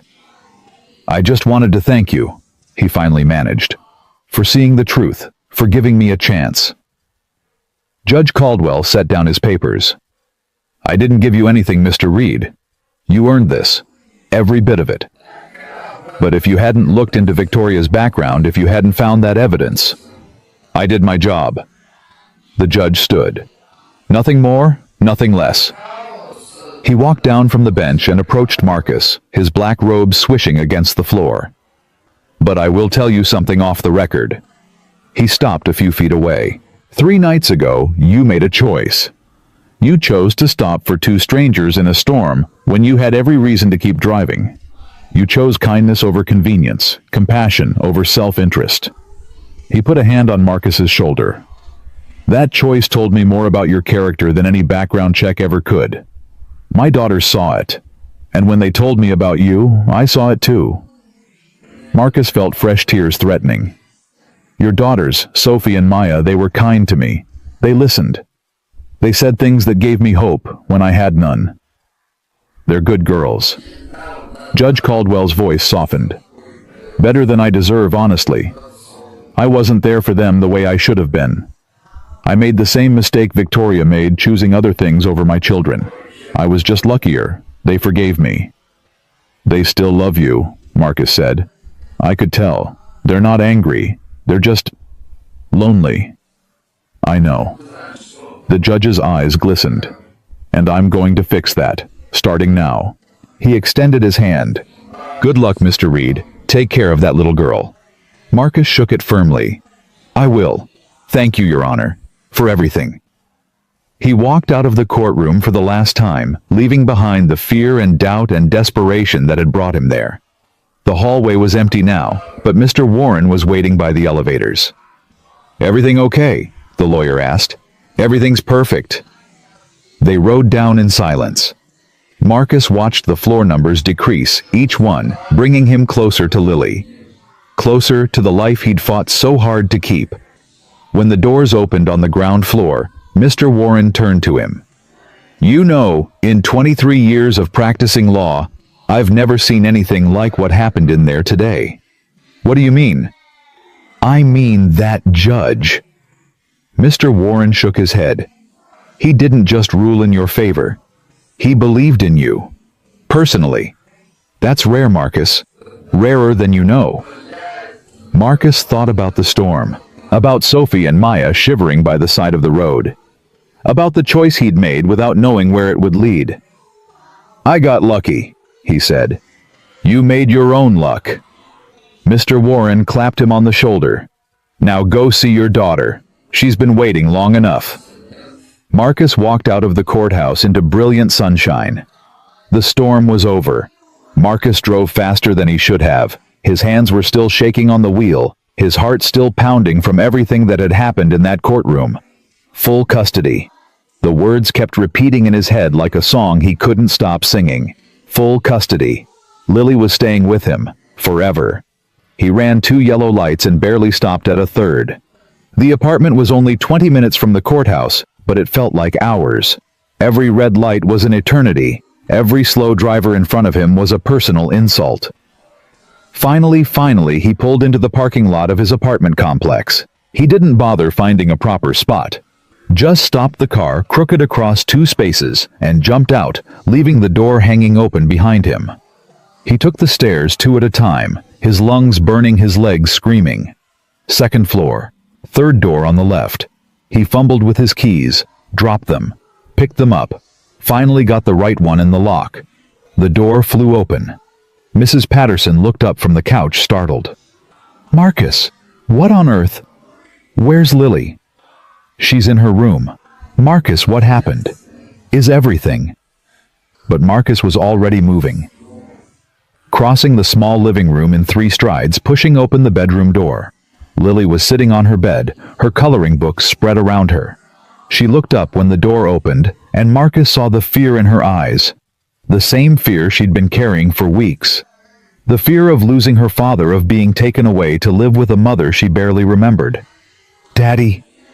Marcus dropped to his knees beside the bed. He couldn't speak, couldn't find the words. So he just opened his arms. Lily flew into them. "Daddy, what happened?" "Why are you crying, Daddy?" Marcus held her so tight he thought he might never let go. The tears were coming fast now, streaming down his face, soaking into her hair. But they weren't tears of sadness anymore. They were tears of relief, of joy, of a weight finally being lifted. "You're staying with me," he whispered into her hair. "You're staying with me, baby. Forever. The judge said you're mine." Lily pulled back, her eyes wide. "Really? I don't have to go live with Mommy." "No, sweetheart. You're staying right here, with me, where you belong. Forever. Forever and ever and ever." Lily's face crumpled, and then she was crying, too big, heaving sobs that shook her whole little body. But she was smiling through the tears, laughing and crying at the same time. "I was so scared, Daddy. I was so scared you wouldn't come back." "I will always come back." Marcus cupped her face in his hands. "Do you hear me? Always. No matter what. I will always come back for you." Mrs. Patterson appeared in the doorway, her hand pressed to her chest. "You won?" Marcus looked up at her, still holding Lily. "We won." The old woman burst into tears. "Oh, thank the Lord! Thank the Lord!" She shuffled over and wrapped her arms around both of them, creating a little huddle of crying, laughing, relieved people in the middle of Lily's tiny bedroom. It should have felt cramped. It felt like the whole world. "I knew it," Mrs. Patterson said, wiping her eyes. "I knew that judge would see the truth. I told you, didn't I? I told you everything would be all right." "You did." Marcus reached up and squeezed her hand. "Thank you. For everything. For watching Lily. For believing in me. For all of it." "Oh, hush. You don't owe me any thanks." She squeezed back. "That little girl is lucky to have you. And don't you ever let anyone tell you different." Lily tugged on Marcus's sleeve. "Daddy." "Yeah, baby. Can we have ice cream?" Marcus laughed, a real, genuine laugh that seemed to come from somewhere deep inside him. "We can have all the ice cream in the world." They went to their usual spot, the little shop with the red awning 2 blocks from the apartment. The owner, a heavy-set man named Sal, who'd known Marcus for years, took one look at their faces and knew something had changed. "Good news?" he asked. "The best news." Marcus couldn't stop smiling. "The very best." Sal nodded slowly, a grin spreading across his face. "Ice cream's on the house today." "You don't have to." "I want to." Sal was already scooping. "Chocolate with rainbow sprinkles for the little one, right? And vanilla for you." "You remembered." "I remember all my regulars." He handed the cones across the counter. "Congratulations, Marcus. Whatever happened, you deserve it." They sat at their usual table by the window, watching people walk by. The sun was still shining warm and bright, and everything felt different. The same street, the same shop, the same wobbly table they always sat at, but different. Better. Like the whole world had shifted slightly and suddenly fit together in a way it hadn't before. "Daddy?" Lily said between licks of her ice cream. "Yeah? What's going to happen now?" Marcus considered the question. What was going to happen? For months, his entire life had been focused on the custody hearing. Every decision, every sacrifice, every exhausting double shift, all of it aimed at one goal: keeping Lily. And now that goal was achieved. What came next? "Now," he said slowly, "we live. We go to school. We eat dinner together. We read bedtime stories. We just live. But you'll still work a lot." The question hit harder than Marcus expected, because she was right. Even with custody secured, nothing had really changed about their day-to-day life. He still had 2 jobs. He still worked 14-hour days. He still barely saw his daughter during the week. "Yeah," he admitted, "I'll still work a lot, but I'm going to try to do better. Find more time for us. Okay?" Lily nodded, but there was something in her eyes and understanding beyond her years. "It's okay, Daddy. I know you work because you love me." Marcus's throat tightened. "How'd you get so smart, huh?" "Mrs. Patterson says I get it from you." Mrs. Patterson is a wise woman. They finished their ice cream and walked home hand in hand. The afternoon stretched out ahead of them. No work tonight, no obligations, no court hearings hanging over their heads. Just a father and his daughter together. At the apartment, Marcus found his phone buzzing on the kitchen counter. He'd left it there that morning, too focused on the hearing to worry about calls or texts. Now it showed 3 missed calls and 2 voicemails. The first voicemail was from Mr. Warren. "Marcus, it's David Warren. Just wanted to say congratulations again. You should be proud of yourself. Take some time to celebrate with that little girl. You've earned it." The second voicemail made Marcus's heart skip. "Mr. Reed, this is Benjamin Caldwell." The judge's voice was different outside the courtroom, warmer, more human. "I hope I'm not overstepping, but my daughters have been asking about you since we spoke this morning. They'd very much like to see you again, to thank you properly for what you did that night in the storm." There was a pause on the recording. "I know this is unusual given the circumstances, but if you're willing, we'd like to invite you and Lily to dinner at our home this Saturday, 7 o'clock. Sophie will text you the address. And Marcus." Another pause. "I meant what I said. You're a good man. I hope you'll give us the chance to show our gratitude." The message ended. Marcus stared at the phone, not quite believing what he'd heard. The judge, the man who'd just changed his entire life, was inviting him to dinner. His daughters, the 2 strangers he'd helped in a rainstorm, wanted to thank him. A week ago, he'd been a broke mechanic fighting to keep his daughter. Now he was being invited to dinner at what was probably a mansion in the hills. "Daddy, who was that?" Marcus looked down at Lily, who'd appeared at his elbow. "Some friends," he said. "They want to have us over for dinner this weekend." "What friends?" Marcus smiled. "New ones. I think you're going to like them." The rest of the week passed in a blur. Marcus went back to work on Tuesday, but something had shifted. The exhaustion was still there, would probably always be there, but it didn't feel as crushing anymore. The fear that had been his constant companion for months was gone, replaced by something lighter, something that felt almost like peace. At the auto shop, the guys threw him a small celebration. Patterson himself, the old man who'd owned the place for 40 years, pulled Marcus aside and pressed an envelope into his hand. "What's this?" "A bonus." Patterson's gruff voice didn't quite hide the emotion underneath. "You've been working your tail off for 3 years, son. Never complained, never called in sick, never gave me anything less than your best. You've earned it." Marcus opened the envelope. $500, more money than he'd had in savings in months.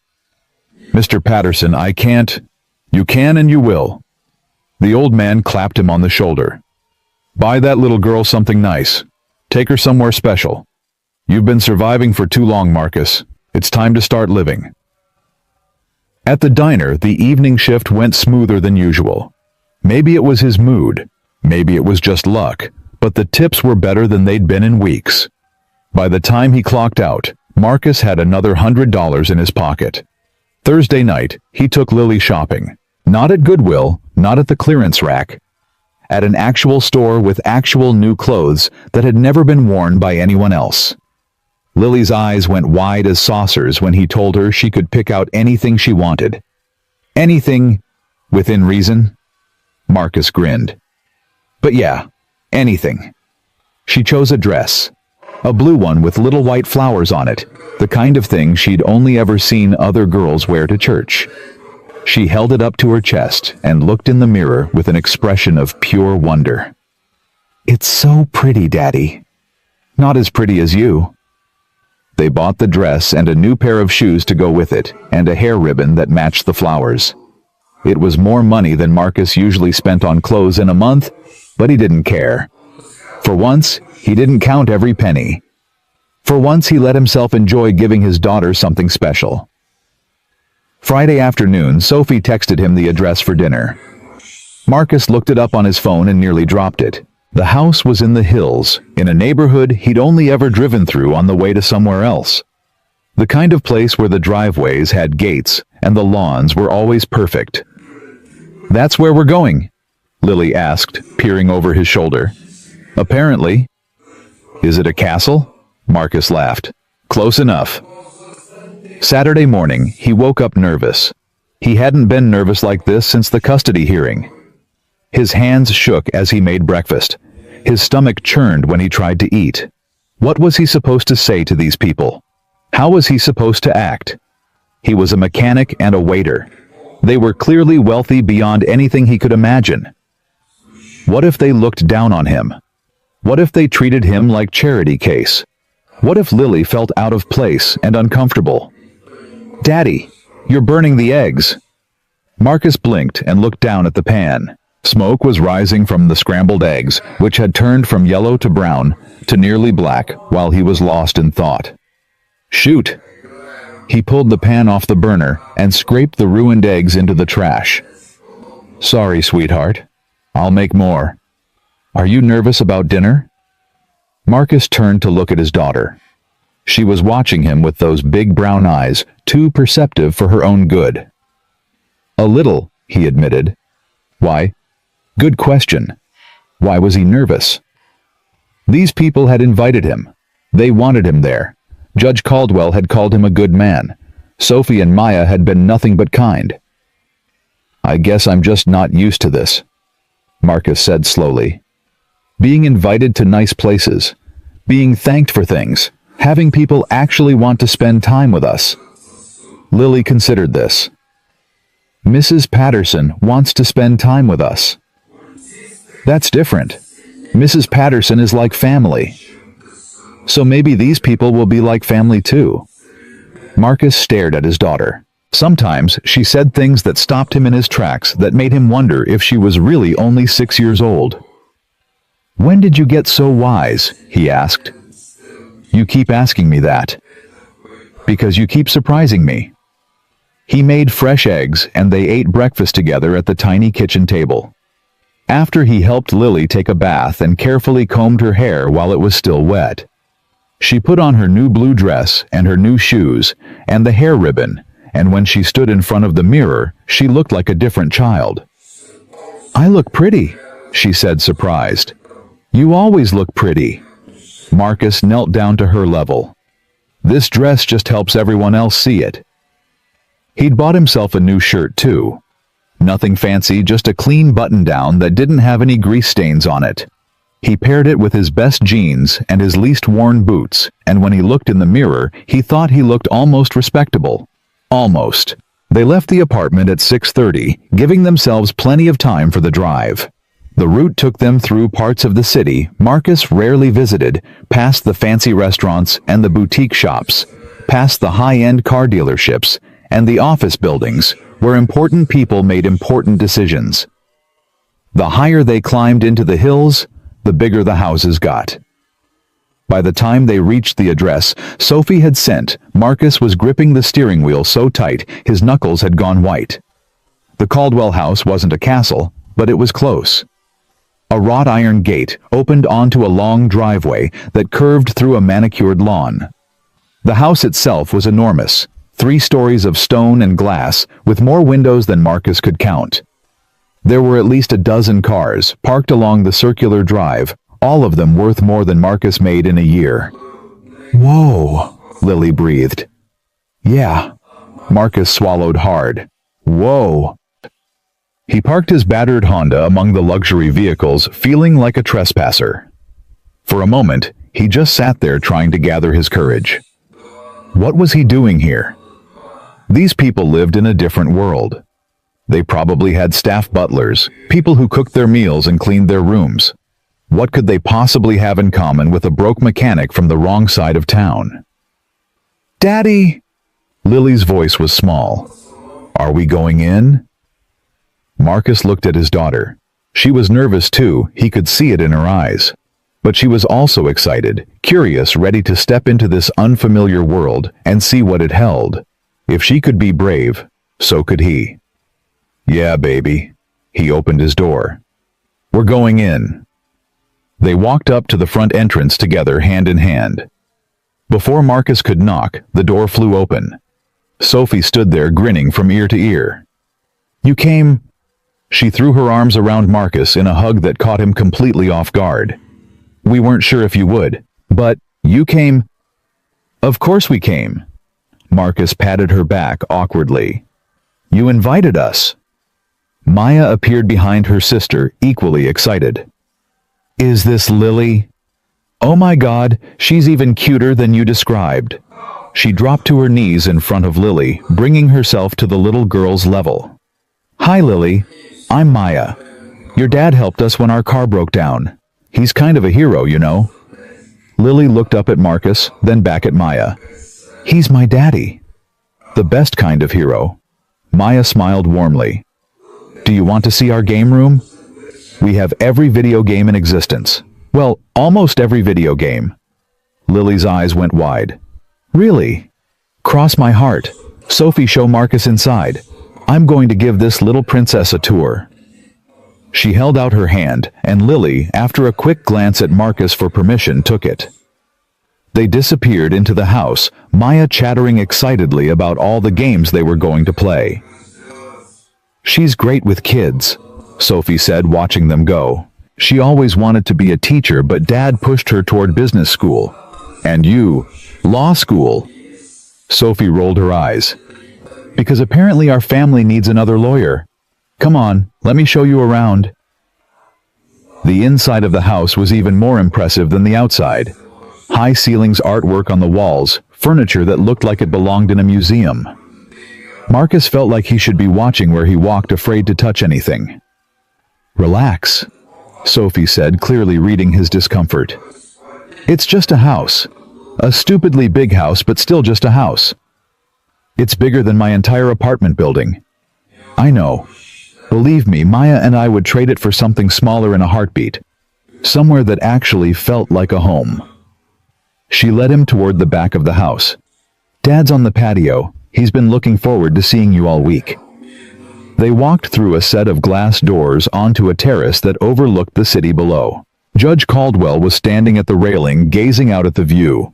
He'd traded his black robes for a casual sweater and jeans, and he looked younger somehow, more human. "Marcus." He turned and extended his hand. "I'm glad you came." Marcus shook it firmly. "Thank you for inviting us, Your Honor. Please call me Harrison, or Ben if you prefer. I'm not a judge right now. I'm just a father trying to make up for lost time." Sophie touched Marcus's arm. "I'm going to check on Maya and Lily. You two talk." She slipped back inside, leaving Marcus alone with the man who had changed his life. For a moment, neither of them spoke. They just stood there looking out at the city lights beginning to twinkle on as dusk settled over the hills. "Beautiful view," Marcus finally said. "It is." Harrison nodded. "I used to love sitting out here watching the sunset, but somewhere along the way I stopped noticing. Too busy with work. Too focused on the next case, the next ruling, the next thing. I forgot to actually look. I know what you mean. Harrison turned to face him. Do you? I work 2 jobs, 14-hour days, sometimes longer. There are whole weeks where I barely see Lily awake. I tell myself it's for her, that I'm doing it to give her a better life. But sometimes I wonder if I'm missing the life I'm supposed to be giving her. That's exactly it. Harrison's voice was heavy with regret. I told myself the same thing for 20 years, working for the family, providing for the family. But what I was really doing was hiding from the family, from the hard parts, from the messy, emotional, complicated reality of being a father. He looked back at the view. Sophie and Maya grew up in this house.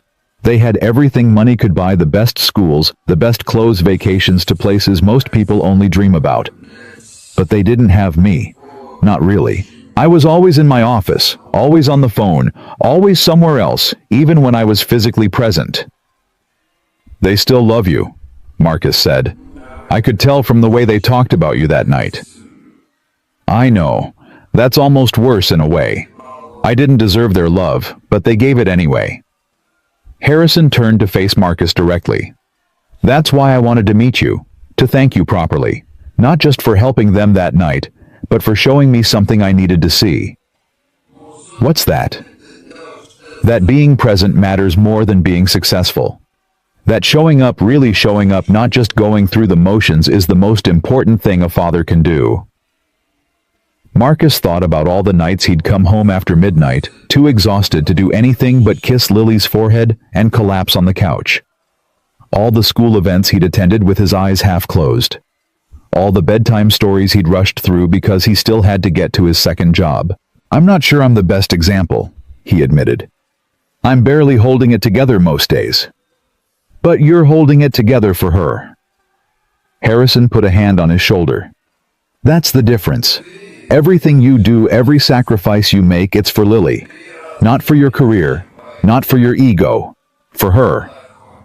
She's all I have. Then you have everything that matters. They stood in silence for a moment, 2 fathers from very different worlds, connected by something deeper than circumstance. My daughters want to make this a regular thing, Harrison said. Dinners, outings, they've taken quite a shine to you and Lily. I noticed. Maya practically kidnapped her the second we walked in. Harrison laughed. She's always wanted siblings, someone to dote on, to take care of. I think Lily might fill that void quite nicely. Lily would love that. She doesn't have any family besides me. No grandparents, no aunts or uncles. It's just been the 2 of us for so long. Then perhaps it's time for that to change. Harrison extended his hand again. What do you say, Marcus? Would you be willing to let us into your life, to let us become something like family? Marcus looked at the hand, then at the man offering it. A week ago, this would have seemed impossible. A judge, a wealthy stranger inviting a broke mechanic to be part of his world. But after everything that had happened, the storm, the courtroom, the verdict, impossible, didn't seem so impossible anymore. I'd like that, Marcus said, shaking Harrison's hand. I'd like that very much. The glass door slid open, and Lily came running out onto the terrace. Daddy! Daddy! They have a swimming pool inside the house. Maya and Sophie followed close behind, both laughing. We told her she could come back and swim sometime, Sophie explained. Hope that's okay. Can I? Daddy, please? Marcus looked at his daughter, her face glowing with excitement, her new dress swirling around her knees as she bounced on her toes. Then he looked at Sophie and Maya, at Harrison, at this family that wanted to welcome them in. Yeah, baby, he said, feeling something warm spread through his chest. You can definitely come back and swim. Dinner was served in a dining room that could have held Marcus's entire apartment. But despite the grandeur, the atmosphere was casual, warm, even chaotic. Maya and Sophie bickered over who got the last role. Harrison told embarrassing stories about his daughter's childhoods. Lily, after some initial shyness, opened up and started chattering about her school, her friends, her favorite cartoon. By the time dessert arrived, chocolate cake that Lily declared the best she'd ever tasted, Marcus felt something he hadn't felt in years. He felt like he belonged. "Sophie made the cake," Maya announced. "She's been stress baking all week, worried you wouldn't come." "I was not worried." Sophie's cheeks flushed pink. "I was just prepared for multiple outcomes."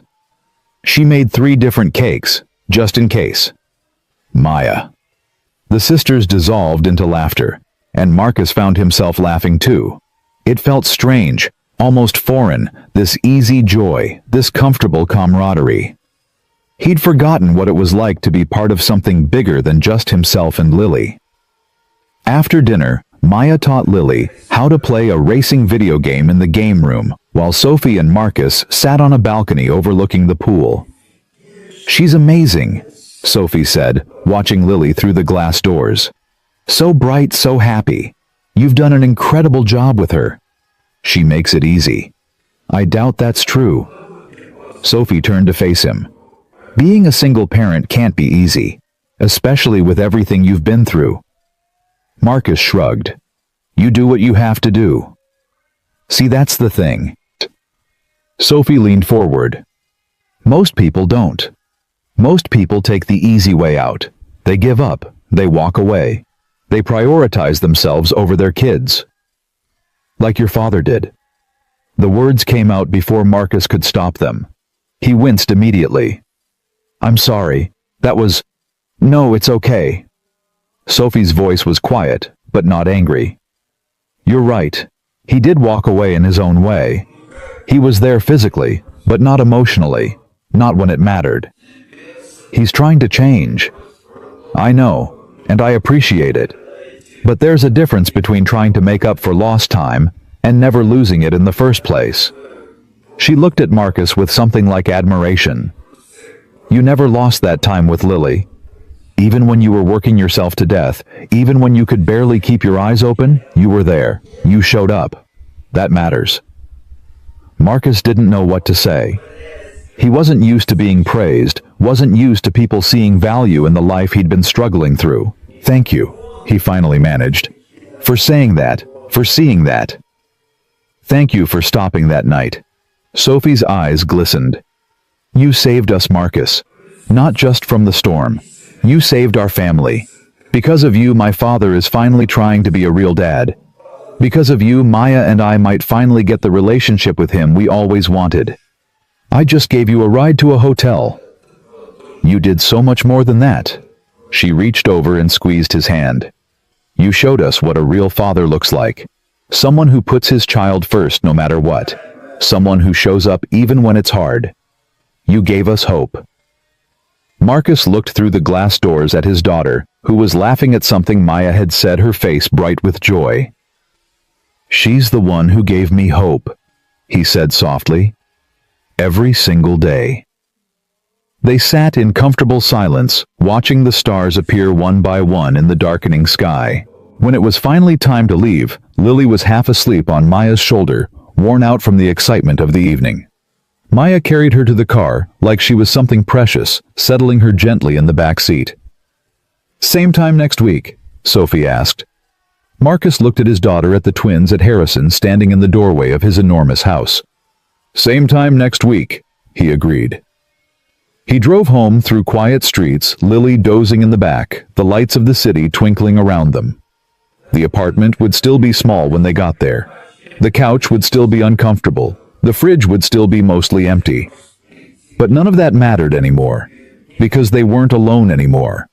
They had people who cared about them.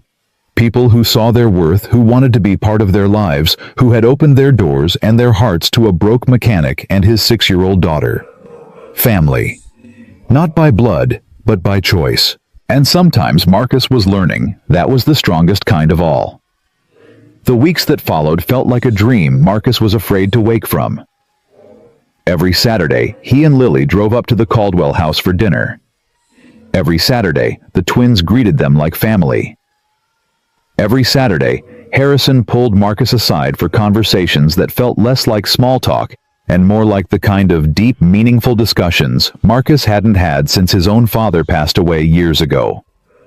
And slowly, almost imperceptibly, things began to change. It started with small gestures. Sophie showing up at Marcus's apartment one Tuesday evening with groceries she claimed she'd accidentally bought too much of. Maya taking Lily shopping for school supplies and refusing to let Marcus pay her back. Harrison mentioning casually over dinner that he knew someone at a better auto shop who was looking for an experienced mechanic. "The pay is almost double what you're making now," Harrison said, passing the mashed potatoes.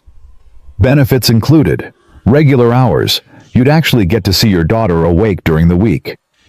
Marcus set down his fork. "Harrison, I appreciate it, but I can't just—" "You can't just what? Take a job that would improve your life. Give Lily a father who isn't exhausted all the time." Harrison's voice was gentle but firm.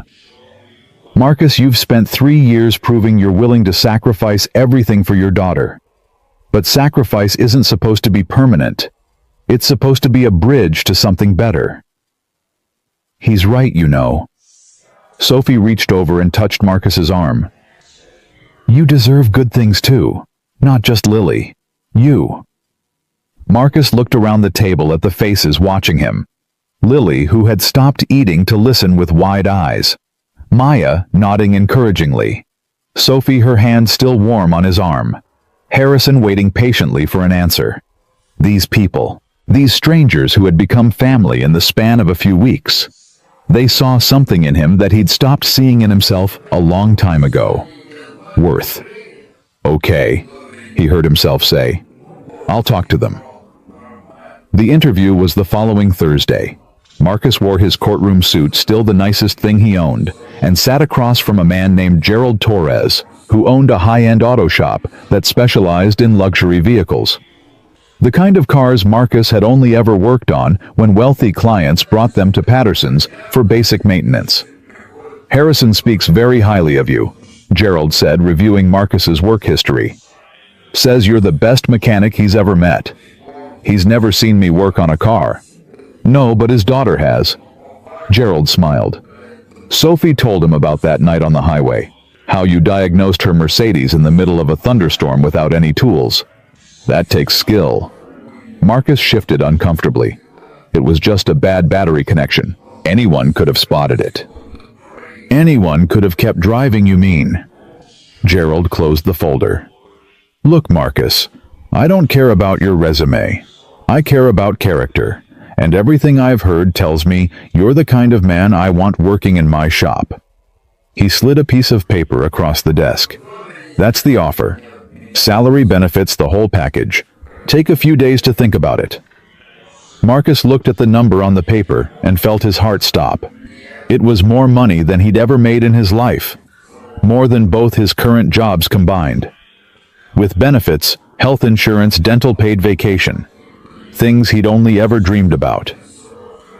"I don't need a few days," Marcus said, his voice barely above a whisper. "I'll take it." He started the new job the following Monday. The work was challenging. Luxury vehicles required precision and expertise that pushed Marcus's skills to their limits. But he was good at it. Better than good. Within a month, he was handling the shop's most complex repairs. Within 2 months, Gerald was talking about making him a senior mechanic. And for the first time in 3 years, Marcus was home for dinner every night. "Daddy, you're here," Lily would shout when she heard his key in the lock, running to throw herself into his arms. Every single day, the same greeting, the same joy. Like she still couldn't quite believe it was real. Marcus couldn't quite believe it either. They ate dinner together at the tiny kitchen table. They did homework together on the couch. They read bedtime stories that Marcus didn't have to rush through anymore, stories that stretched and wandered and sometimes turned into hour-long adventures that left them both laughing. On weekends, they still went to the Caldwell house. But now there were other outings too. Maya took Lily to the zoo one Saturday while Marcus was at work. Sophie helped her study for a spelling test. Harrison taught her to play chess, claiming she was already better than both his daughters combined. "That's not saying much," Sophie retorted. "Maya still doesn't know how the night moves." "I know how it moves. I just choose to ignore the rules." "That's called cheating, Maya. That's called creative strategy. Lily giggled at their bickering, and Marcus felt something warm bloom in his chest. This was what family was supposed to feel like. Loud and messy, and full of love. 3 months after the custody hearing, Marcus got a call he wasn't expecting. He was at the shop elbow deep in the engine of a vintage Porsche when his phone buzzed. He almost ignored it. He was focused in the zone, close to solving a problem that had stumped him for hours. But something made him pull out the phone and check the screen. Victoria. His stomach dropped. For a long moment, he just stared at the name. They hadn't spoken since the courtroom. He'd heard through Mr. Warren that she'd started a rehabilitation program, that her supervised visits with Lily had been postponed until she completed treatment. But that was all second-hand information. He'd had no direct contact with her in months. He could ignore it. Let it go to voicemail. Deal with it later or never. But that wasn't who Marcus was. He'd never been the kind of man who ran from hard things. He wiped his hands on a rag and answered. "Hello." "Marcus." Victoria's voice was different than he remembered, smaller, tired. "Thank you for picking up. What do you want, Victoria?" "I wanted to..." She stopped, started again. "I wanted to apologize." The words hung in the air, unexpected and strange. "For what?" "For everything." Her voice cracked. "For leaving. For the custody battle. For all the lies I told, all the pain I caused. For putting Lily through that. For putting you through that." Marcus leaned against the Porsche, his legs suddenly unsteady. "Why now?" "Because I'm 60 days sober, and my therapist says I need to make amends to the people I've hurt." She laughed bitterly. "But that's not the real reason. The real reason is that I've been thinking about Lily. About what I did to her. What I almost did to her. You tried to take her away from me." "I know. You tried to take her away from the only parent who was actually there for her." "I know." Victoria's voice was a whisper now. "And I'm sorry. I'm so sorry, Marcus. I was selfish and angry, and I convinced myself that I deserved her back, that money could make up for all the time I'd lost. But it couldn't. Nothing could." Marcus closed his eyes. He'd imagined this conversation 100 times. In his imagination, he'd been angry, righteous. He'd told Victoria exactly what he thought of her, made her feel every ounce of the pain she'd caused. But now that it was actually happening, he didn't feel any of that. He just felt tired and sad, and underneath it all, something that might have been pity. "What do you want from me, Victoria?" "I don't want anything. I just wanted you to know that I'm sorry, and that I'm going to do better. Not for you, not even for Lily, but for myself, because I can't keep living the way I've been living." "That's good." Marcus didn't know what else to say. "That's good, Victoria." "I'm not asking for anything," she continued quickly. "I know I don't deserve another chance. I know the supervised visits are on hold until I finish treatment. I'm okay with that. I'm going to do the work. I'm going to get better. And maybe someday, if Lily wants to know me, I'll be someone worth knowing." Marcus thought about his daughter. About the nightmares she'd had in the weeks after Victoria's call that day, the one where she'd told Lily she might have to leave. About the fear in her eyes when she'd asked if they were going to be okay. Victoria had caused that fear. Victoria had put that weight on a 6-year-old's shoulders. But Victoria was also Lily's mother, and someday Lily might want to understand where she came from. Might want to know the woman who had given her life, even if that woman had walked away from it. "Get better," Marcus finally said. "Do the work. And maybe someday we can talk about what comes next." "Thank you." Victoria's voice was thick with tears. "Thank you, Marcus." "Don't thank me. Just get better. For real this time." He hung up and stood there for a long moment, staring at the phone in his hand. Then he slipped it back in his pocket and returned to the Porsche. Some things couldn't be fixed overnight. Some damage took years to repair. But that didn't mean it wasn't worth trying. That Saturday, Marcus told Harrison about the call. They were on the terrace again watching the sun set over the city, while Lily and the twins played some elaborate game involving a blanket fort in the living room. "How do you feel about it?" Harrison asked. "I don't know." Marcus shook his head. "Part of me is still angry. Part of me wants to tell her to stay the hell away from us forever. But another part wants Lily to have a mother." "Yeah," Marcus sighed. "Is that stupid?" "It's human." Harrison swirled the coffee in his mug. "I've spent 18 years on the family court bench, Marcus. I've seen every kind of custody battle you can imagine. Messy ones, bitter ones, ones that dragged on for years and destroyed everyone involved. And the ones that turned out best. They weren't the ones where one parent won and the other lost. They were the ones where both parents figured out how to put their child first. Even when they hated each other. Even when it was hard." Marcus looked at him. "You think I should give Victoria another chance?" "I think you should wait and see.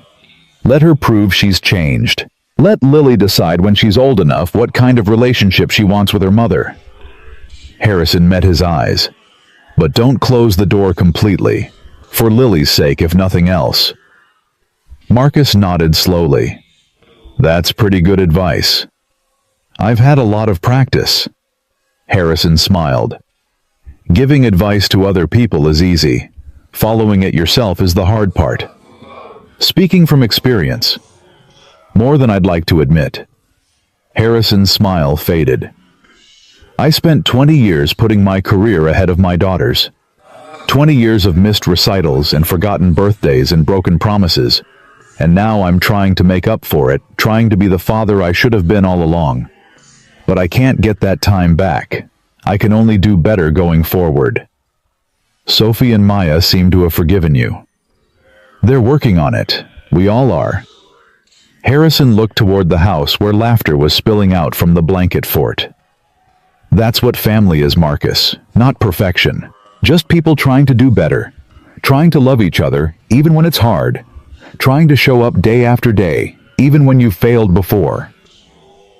Marcus thought about those words for a long time after. 6 months after the custody hearing, Marcus stood in the living room of a new apartment. It wasn't in the hills like Harrison's house. It wasn't fancy or huge or anything that would make people stop and stare. But it had 2 bedrooms, a real bedroom for Lily and a real bedroom for Marcus, no more sleeping on the couch. It had a little yard in the back where Lily could play. It had a kitchen with actual counter space and a bathroom with a tub instead of just a shower.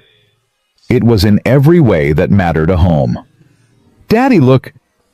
Lily came running in from her new bedroom, holding up a stuffed elephant. "Mr. Trunk has his own shelf now." "He does. Let me see." He followed her into the bedroom. Her bedroom painted the soft purple she'd picked out herself and looked at the shelf above her bed.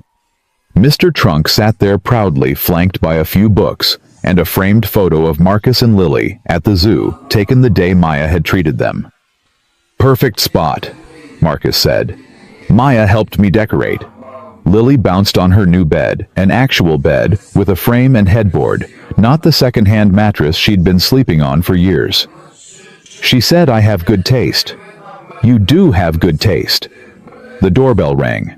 "That's them." Lily shot past Marcus like a bullet racing for the front door. "Sophie, Maya, come see my room." The twins entered, carrying housewarming gifts, a plant from Sophie, a ridiculously oversized teddy bear from Maya. Harrison followed with a bottle of wine and a card that Marcus would discover later contained a generous gift certificate to a furniture store. "The place looks great," Sophie said, looking around. "You've done amazing things with it." "It's not much." "It's yours," she smiled. "That's what makes it much." They had dinner that night in Marcus's new dining room, a real dining room, with a table that had enough chairs for everyone. Marcus cooked nothing fancy, just spaghetti and meatballs, but it was his food in his kitchen in his home. Lily insisted on saying grace. "Thank you for the food," she said, her eyes squeezed shut, her small hands clasped together. "Thank you for Daddy. Thank you for Sophie and Maya and Harrison. Thank you for our new house." She paused. "And thank you for the night Daddy helped Sophie and Maya when their car broke down. Because if he didn't do that, we wouldn't all be here together." She opened her eyes and smiled. "Amen." Marcus had to look away to hide the tears. After dinner, while the twins helped Lily hang pictures in her room, Harrison and Marcus sat on the small back porch watching the stars come out. "You've done well, Marcus." Harrison's voice was quiet, thoughtful. "A year ago you were fighting just to survive. Now look at you. I had help. Everyone needs help. The trick is being willing to accept it." Harrison turned to look at him. "And being willing to give it. That's what you did for my daughters that night. You didn't know them. You didn't owe them anything. But you stopped anyway. Anyone would have done the same." "No." Harrison shook his head firmly. "They wouldn't. Sophie and Maya were stranded for over an hour before you came along. Dozens of cars passed them by. Dozens of people who could have stopped, who could have helped but didn't. You were different." Marcus didn't know what to say to that. "I've been thinking a lot about that night," Harrison continued. "About what it means. About why things happened the way they did." "What do you mean?" "I mean that I don't believe in coincidences. Not anymore." Harrison leaned back in his chair. "You helped my daughters, and 3 days later I was the judge in your custody case. What are the odds of that? 1,000,000 to 1. A billion. I've wondered that myself. And I keep coming back to the same conclusion." Harrison's eyes met Marcus's. "Some things happen for a reason. Not fate, not destiny, nothing so grand as that. But purpose. You helped Sophie and Maya because that's who you are. A man who helps, a man who does the right thing even when it costs him. And because you're that kind of man, everything else followed." Marcus thought about the storm. About the choice he'd made to stop when he could have kept driving. About how that single decision had rippled outward, touching lives he never could have imagined. "I almost didn't stop," he admitted. "I was exhausted. I had so many problems of my own. And there was this voice in my head telling me to keep driving, to mind my own business, to let someone else deal with it." "But you didn't listen." "No." "Why not?" Marcus was quiet for a long moment. "Because of Lily," he finally said. "I thought about her, about what it would mean if she was ever stranded somewhere scared and alone. I thought about what kind of man I wanted to be, what kind of father I wanted to be, and I knew that if I drove past those girls, I'd be teaching Lily that it's okay to look away when someone needs help." Harrison nodded slowly. "You taught her the opposite lesson instead." "I hope so." "You did." Harrison's voice was certain. "Believe me, Marcus. You did." They sat in silence as the stars grew brighter overhead. Inside, Lily's laughter echoed through the house, mixing with Sophie's and Maya's. The sound of family. The sound of home. 1 year later, Marcus stood in the same courthouse where he'd fought for custody of his daughter. But this time, he wasn't there to fight. He was there to watch. Sophie had passed the bar exam. She was being sworn in as a lawyer, and she'd asked Marcus to be there. "You're the reason I went into family law," she'd told him. "Watching what you went through, seeing how broken the system can be, I knew I wanted to help people like you. People who deserve a fair chance." The courtroom was packed. Maya sat in the front row, bouncing with excitement. Harrison was next to her, dressed in his judge's robes. He'd taken a break between cases to attend. Lily sat on Marcus's lap, wearing her nicest dress and asking questions in a loud whisper. "Is Sophie going to be a judge like Harrison?" "Maybe someday. Right now, she's becoming a lawyer." "What do lawyers do?" "They help people. They fight for people who can't fight for themselves. Lily considered this. Like you fight for me. Marcus's heart swelled. Yeah, baby, exactly like that. Sophie took her oath with her hand on a Bible and tears in her eyes. When it was done, when she'd officially become an attorney, she walked straight to Marcus and hugged him. Thank you, she whispered, for everything. I didn't do anything. You did more than you know. She pulled back, wiping her eyes. You showed me what courage looks like, what sacrifice looks like, what it means to never give up on the people you love. Marcus didn't have words. He just hugged her again. Later at the celebration dinner held at a fancy restaurant that Marcus still felt slightly out of place in, Harrison stood and raised his glass. To Sophie, he said, my brilliant, determined, compassionate daughter. You're going to change lives. I'm sure of it. Everyone drank. Sophie blushed. And to Marcus. Harrison continued, turning to face him. The man who changed our lives first, who reminded us what family means, who taught us that kindness isn't weakness, it's the strongest thing there is. Marcus felt every eye in the room on him, felt Lily squeeze his hand under the table. To Marcus, everyone echoed. He raised his glass, not trusting himself to speak. After dinner, as they walked to the parking lot, Lily tugged on Marcus's sleeve. Daddy. Yes, sweetheart. Are we happy now? Marcus stopped walking. He looked down at his daughter, 7 years old now, tall and bright and confident in a way she hadn't been a year ago. He looked back at the restaurant where Harrison and the twins were still laughing and talking. He thought about the home waiting for them, the job that fulfilled him, the family that had grown around them like vines around a trellis. Yeah, baby, he said, his voice thick. We're happy now. Good. Lily smiled up at him. I like being happy. Me too. They walked to the car hand in hand, father and daughter, their shadows stretching long in the evening light. Marcus thought about the storm that had started it all. About the choice he'd made to stop when he could have kept driving, about how one act of kindness had rippled outward, changing everything. He'd been so scared that night, so tired, so close to giving up. But he'd stopped anyway.